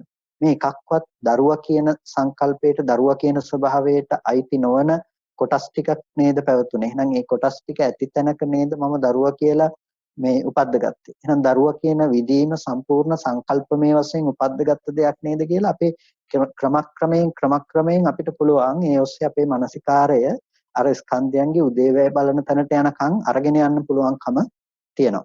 ඒ නිසා ඒ පැත්තට ඒ විදිහට මානසිකාරය පැවැත්වුවා නම් හරි. එතකොට ස්වාමීන් වහන්සේ දැන් සාමාන්‍ය සතර සතිපට්ඨානයේදී මුලින්ම තියෙන්නේ කායානුපස්සනාවනේ. දැන් ওই කායානුපස්සනාවෙත් කියන්නේ කයෙන් කය බැලීමක් කියන එක. එතකොට අපි ඔතනදී කුණප කොටස් ගැන ඔය විදිහට සිතින් මොනවා හරි ඒ වගේ හිතන ආකාරයේ දෙයක් කරන්න ගියොතින් සිත හරහා ඒ එන දැනුවත් වීම අපිට නැති වෙලා යනවා වගේ එහෙම ගතියක් එන්නේ නෑ මහත්තයා දැන් කයෙන් කය බලනවා කියන එකක් නෙමෙයි එතනදී කියන්නේ. මොකද කයට විතරක් බලන්න බැහැනේ අපිට. කායේ කායානුපස්සනා කියලා කියන්නේ. එතකොට එතනදී අනුපස්සනාව කියන එක මොකද්ද කියන අපිට වෙනම අර්ථ ගන්නට වෙනවා. අනුපස්සනා කියන එකේ දැන් කායේ කායානුපස්සනා කියන්නේ කයෙහි කය අනුව බලනවා කියන එක. සරල ලෙසම අපි අර්ථය දුන්නා. ඊට පස්සේ අනුපස්සනා කියන වචනයේට විශේෂයෙන් අර්ථ විග්‍රහයන් කරනවා කොහොමද අපි අනුපස්සනාව විදිහට බලන්නේ කියලා. ඒ කියන්නේ අනුපස්සනාව මොකක්ද කියලා. එතනදී අනිත්‍ය වශයෙන් දකිනවා, දුක් වශයෙන් දකිනවා, අනාත්ම වශයෙන් දකිනවා. එතකොට එතන අසුබ වශයෙන් දකිනවා මේ විදිහට අනුපස්සනාව කියන එක අපිට කතා කරන්න වෙනවා. එයා කය පිළිබඳව වූ අනුපස්සනාවක් පැවැත්වුවා. ඒකට අපි නම් කරනවා කය පිළිබඳව වූ අනුපස්සනාව කායානුපස්සනාව කියලා. එතකොට ඒ කායානුපස්සනාව කියලා කියන්නේ ඒ අනුපස්සනාවට දීපු නම. එතකොට ඒ කායානුපස්සනාව නැතිනම් කය පිළිබඳව වූ ඒ අනුපස්සනාව පැවැත්වේ කය කෙරෙහි. එතකොට ඒ කය කෙරෙහි පැවැත් වූ අනුපස්සනාව කායානුපස්සනාව වුණා මිසක කයෙන් කය බැලුවා කියන අර්ථයක් නෙමෙයි එතන එන්නේ. නිසා කායේ කායානුපස්සේ විහෙරති කියනකොට කයෙහි කය අනුව බලමින් වාසය කිරීම කියන්නේ නුවණින් බලමින් වාසය කිරීම. එහෙම නැතුව කයට කය බැලීමේ හැකියාවක් ඇත්තේ නැහැ. ඒකට මානසිකව මනසින් තමයි කොහොමත් අනුපස්සනාව සිද්ධ කරන්නේ. අනිත්‍ය සාක්ෂාත් කිරීමත් කොහෙන් ගියත් ලෝකෝත්තර මාර්ගයේ පිණිස උපදවා ගැනීම පිණිස වැඩුවත් රූපාවචර භූමිය උපදව ගැනීම පිණිස බැලුවත් අරූපාවචර භූමිය උපදව ගැනීම පිණිස බැලුවත් කුසලයක් කළත් අකුසලයක් කළත් කයෙන් නෙමෙයි ඒ දේ සිද්ධ වෙන්නේ මානසිකව. එතකොට ඒ දේ සිද්ධ වෙන තැනක ආයතන දෙකයි තියෙන්නේ. මන ආයතනය සහ ධම්මායතනය කියන එක. අපිට මනසින් තමයි හැම වෙලාවකදීම යම්කිසි දර්ශනයක් වඩන්න වෙන්නේ. එතකොට ඒ දියුණු කරන දර්ශනය මනසින්ම ගත්ත අරමුණක් තමයි. හැබැයි ඒ අරමුණ අපිට එකපාරම ස්කන්ධ ධර්මතාවයක් විදිහට දකින්න බැරි නිසා තමයි පිහිටා සිටි මට්ටමක තියෙන කෙලෙස්ය දුරු කරගන්න අවශ්‍ය නිසා අනුපූර්ව ක්‍රමයකට සත්පුද්ගල සංඥාව දුරු වෙන විදිහට එයාට කය පිළිබඳව දක්වන්නේ. එතකොට ඒ කය පිළිබඳව සත්පුද්ගල සංඥාව ඉවත් වුණාට පස්සේ තමයි එයාට අනිකුත් ස්කන්ධ ධර්මතා ටික හා සම්බන්ධව ඒ කාරණාව පැහැදිලි කරලා දෙන්නේ. ඒ නිසා අපි කායේ කායානුපස්සනාව කියන එකෙන් අදහස් කරන්නේ කයෙන් කය දැකීම වගේ අදහසක් නෙමෙයි. කය පිළිබඳව පවත්වන අනුපස්සනාව කියන නිසා ඒක කායානුපස්සනාව කියනවා. ඒ කායානුපස්සනාව ඌදය කය කෙරෙහි පවතින. එතකොට ඒ කය කෙරෙහි පවත්නා මානසිකාරය මිසක කායේ කායානුපස්සනාව කියලා කිව්වේ වෙනත් දෙයක් නෙමෙයි. එතකොට අනුපස්සනාව මනසින් තමයි හැම වෙලාවකදීම සිද්ධ කරන්නේ. හැබැයි මේ අනුපස්සනාවට ගෝචර වෙලා තියෙන්නේ මේ මහා භූත සහ උපාදාය රූපයන්ගෙන් යුක්ත කය. ඒ නිසා අනුපස්සනාව කියන එකෙන් මානසිකව අපි තේරුම් අරගෙන තියෙන්නේ සම්පූර්ණම රූපේ පිළිබඳව. රූපය මානසිකව තේරුම් ගන්න පැත්තෙන් තොරව තේරුම් ගන්න වෙන ආයතනයක් ඇත්තේ නැහැ. මොකද රූපායතන එකකටවත් මනෝවිඤ්ඤාණය නැතුව දැනගන්නවා කියන දේ කරන්න පුළුවන් කමක් ඇත්තේ නැහැ. විඥානනය සිද්ධ වෙන්නේ මනස පැත්තෙන් විතරයි. එතකොට ස්වාමීන් වහන්සේ උතන අනුපස්සනාව කිව්වෙත් අර මානසිකාරය කියන එක හා සමානම ක්‍රියාවක්ද? එතකොට ඒක අනුපස්සනාව කියලා කිව්වෙත් ඒ මානසිකාරයම තමයි. මානසිකාරය තමයි අනුපස්සනාව කියලා කියන්නේ. වෙනත් එකක් නෙමෙයි.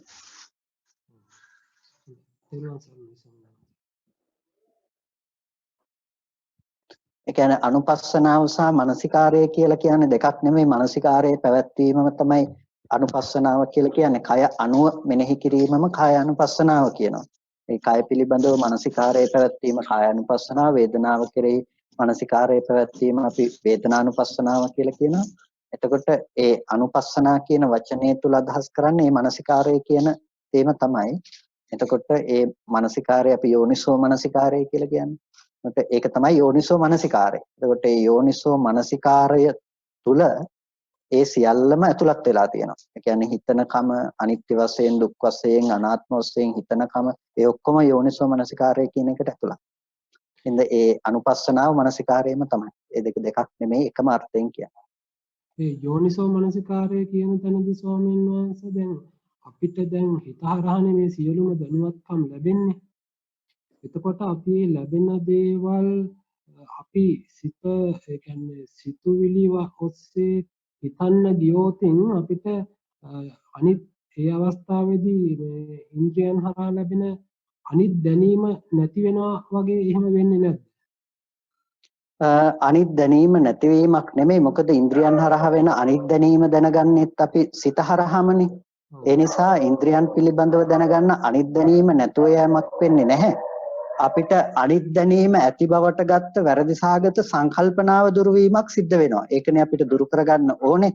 ඒ කියන්නේ අපි හිත පැත්තෙන් උපද්දව ගන්න අරමුණ අපි හිතපු දේ බවට දන්නේ නැහැ. අපි හිතන්නේ දකින දේම පවතින බවට. ඒ වැරදි සාගත සංකල්පනාව තමයි දුරු වෙන්න ඕනේ. ඒ කියන්නේ දිත්තේ දිත්තමත්තන් නොවේ දෘෂ්ටිය සහ විඤ්ඤාතය දෙකම එකක් කොට ගැනීම, දිත්තේ සහ විඤ්ඤාතය එකක් කොට ගැනීම තමයි වැරද්ද.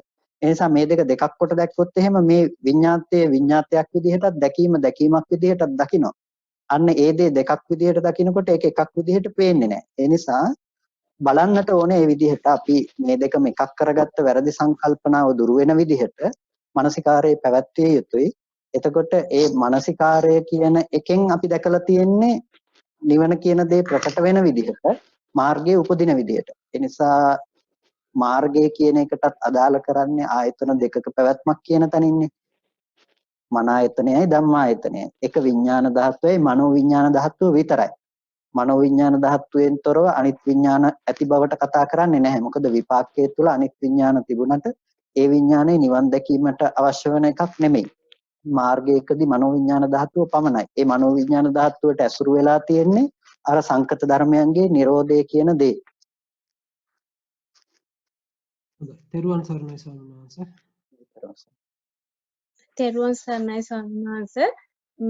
ඔබ ඔව්. දන්නේ සූත්‍රය ගැන දේශනා කරාට පස්සේ ස්වාමීන් වහන්සේ මේ හිතන විදිය හරිද කියලා අහගන්නත් එක්ක ස්වාමීන් වහන්සේ අවසරයි අහන්නේ මේ ප්‍රශ්නේ. එතකොට ඔව්. අර ඉල්පෙන්නෙත් නැතුව පිහිටන්නෙත් නැතුව ඉන්න එකම තැන කියලා හිතෙනවා සතිය කියලා. සතියෙන් ඉන්න බව කියලා ස්වාමීන් වහන්සේ කියන්නේ සතිපට්ඨාන භාවනා තුලින් ඇති කරගත්ත සතිය. එහෙමද ඔව්. කියලා අහන්න තමයි ස්වාමීන් වහන්සේ දැනගන්න ඕනේ. තෙරුවන් සරණයි.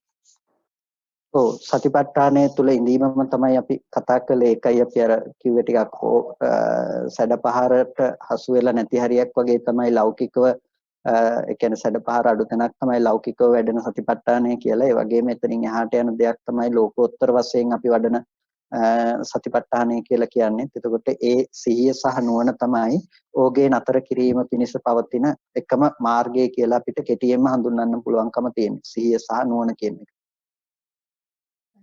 එහෙමයි ස්වාමීන් වහන්සේ. ඒකට සතියෙන් ඉඳලා සතිමත්ව ඉඳලා කරන සියලුම නිවනට අරමුණු කරගෙන කරන සියලු භාවනා වලින් තමයි අපිට එතකොට නුවණින් ඒ ටික නැති කරගන්න පුළුවන් වෙන්නේ නේද ස්වාමීන් වහන්සේ කියන්නේ. නැති කරගන්න පුළුවන් වෙන්නේ සිහියෙන් සහ නුවණින් ඉඳලා කරන හැම මානසිකාරයක්ම හේතු වෙනවා. එතන අර ලෝකෝත්තර දර්ශනීය බලපානවා. ඒ කියන්නේ පර්තගෝසප්‍රත්‍ය තුල අපි ලබාගත් සුතමේ ඥානය තුල ගොඩනගුණු සම්මාදිට්ඨිය කියන එක. ඒ දර්ශනය අනුව අපිට සිද්ධ කරන හැම දෙයක්ම ඒ යෝගයේ තරණය කිරීම පිණිස පවතින දෙයක්. එහෙමයි ස්වාමීන් වහන්සේ. එතකොට අපි ඒ සතිය නැති හැම වෙලාවකම අපි ඇත්තට මේ සැඩපහර ගිලෙනවා කියන එක තමයි වගේ නේද ස්වාමීන් සතිය නැති හැම මොහොතකම සැඩපහර ඇතුළත ජීවත් වීම තමයි අපි සිද්ධ කරලා තියෙන්නේ. කියන්නේ සතිය නැති හැම මොහොතකම ඉන්නෙම සැඩපහර තුල. සැඩපහර තුල ඉන්න අපිට තමයි සැඩපහරෙන් එතර වෙන්නේ. කියන්නේ සැඩපහර නැති කරන්නට අවශ්‍ය මඟ බුදුරජාණන් වහන්සේ පෙන්වලා දීලා තියෙන්නේ සතිය සහ සම්පජාඤ්ඤය නැතිනම් සිහිය සහ නුවණ තුල. නුවණ තුල. එතකොට ස්වාමීන් වහන්සේ ඒ ටික ඒ විදිහටම නේද කරගෙන යන්න තියෙන්නේ එතන ඉඳන් වගේද සැඩපහර ඇතිවන තැන භූමිය තමා සතිය. එතකොට සතියෙන් ඉඳලා තමයි සිහියෙන් සහ නුවණින් කටයුතු කරගෙන දිගටම ඉන්න තියෙන්නේ. නැතුව අපිට එකපාර නැති කරන්න කියලා බැහැනේ ජීවිතේ ජීවත් වෙන දේවල් ඔක්කොම ඒ දිහා සතියෙන් අපිට බලාගෙන කරගෙන ඉන්න එක තමයි මාර්ගේ යනවා කියන්නේ. සතියෙන් සිහිය පැවැත්ම සහ එතන ඇත්ත දකින්න නුවණ පැවැත්ම කියන දෙකම උපකාර කරගෙන ඉඳීම තමයි මාර්ගේ යනවා කියලා කියන්නේ. ඒකට අර එකපාරම අපිට එතෙන්නපත් වීමක් ගැන කතා කරන්නේ නැහැ. ඒ නිසා තමයි අපිට ක්‍රමානුකූල වර්ධනයක් වෙන විදිහට සතිපට්ඨානය ගැන බුදුරජාණන් වහන්සේ දේශනා කරන්නේ.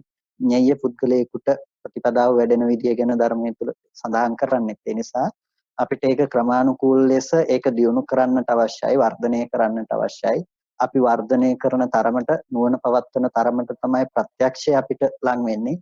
ඒ නිසා තමයි සතිපට්ඨානයේ දා කුරුරට වාසීන් සතිපට්ඨානය වැදුවා කියලා කියන්නේ. ඒ කියන්නේ සවැත් නුවර ජනතාව එහෙම ලිඳක් ළඟට ගියා සතිපට්ඨාන භාවනාව කුමක්ද කියලා අහලා ඒ ගැන කතා කළා කියනවා. කියන්නේ එදිනෙදා ජීවිතයේ හැම තැනකම සතිපට්ඨානේ භාවිත වෙන තැනක එයා ජීවත් වුණා. ඒ නිසා කෝටි 7න් කෝටි 5ක්ම ආර්ය ශ්‍රාවකයෝ බවට පත් වුණා.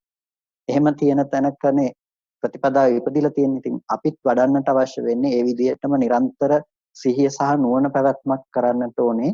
ඒ විදිහට කරන කෙනෙකුට විතරයි ඊතර වීමක් ගැන කතා කරන්න පුළුවන් වෙන්නේ. එහෙමයි ස්වාමීන් වහන්සේ. එතකොට අර අපි දැන් ආයතන නිරෝධයක් කියන්නේම නිවන තමයි නේද ස්වාමීන් වහන්සේ? අපිට ආයතන නිරෝධය ඔව්. කරගන්න පුළුවන් වුණොත් ඒ කියන්නේ අපි දැන් ආය දර්ශනය ගැන අපිට ආපහු හිතන්න අපි හිතන්න දැක්කොත් දෙයක් නැහැ. ඒක අවබෝධය කියන්නේ පිහිටා සිටපු ප්‍රත්‍යක්ෂ ඥානය නිසා. එහෙමයි. එහෙමයි. තෙරුවන් සරණයි ස්වාමීන් වහන්සේ. ගොඩාක් පින් ස්වාමීන් වහන්සේ මේ වගේ ප්‍රශ්න අහන්න ලැබෙන එක ඔබ වහන්සේට චතුරාර්ය සත්‍යවම අවබෝධ වේවා. තෙරුවන් සරණයි. හොඳයි එහෙනම් කවුරුත් කල්පනා කරගන්න අද දවසේදී සද්ධර්ම ශ්‍රවණය කළා. ධර්ම සාකච්ඡාවන් සිද්ධ කරලා සිද්ධ කරගත්ත සියලු කුසල ධර්මයන් අපි අනුමෝදන් කළ යුතුයි. ඒක අනුමෝදන් කරමු. පළමුවෙන් අපට අර්ථයෙන් ධර්මයෙන් අනුශාසනා කළ අපේ ධර්මාචාර්ය අවසරයි මාංකඩවල සුදස්සන ස්වාමීන් වහන්සේට, අවසරයි මාංකඩවල නන්දරත්න ස්වාමීන් වහන්සේට, ස්වාමීන් වහන්සේලා දෙනමතම උතුම් නිවනින් සැනසීම පිණිස මේ සියලු කුසලයෝ හේතු පාරමිතාවක් වේවා කියලා ප්‍රාර්ථනා කරනවා.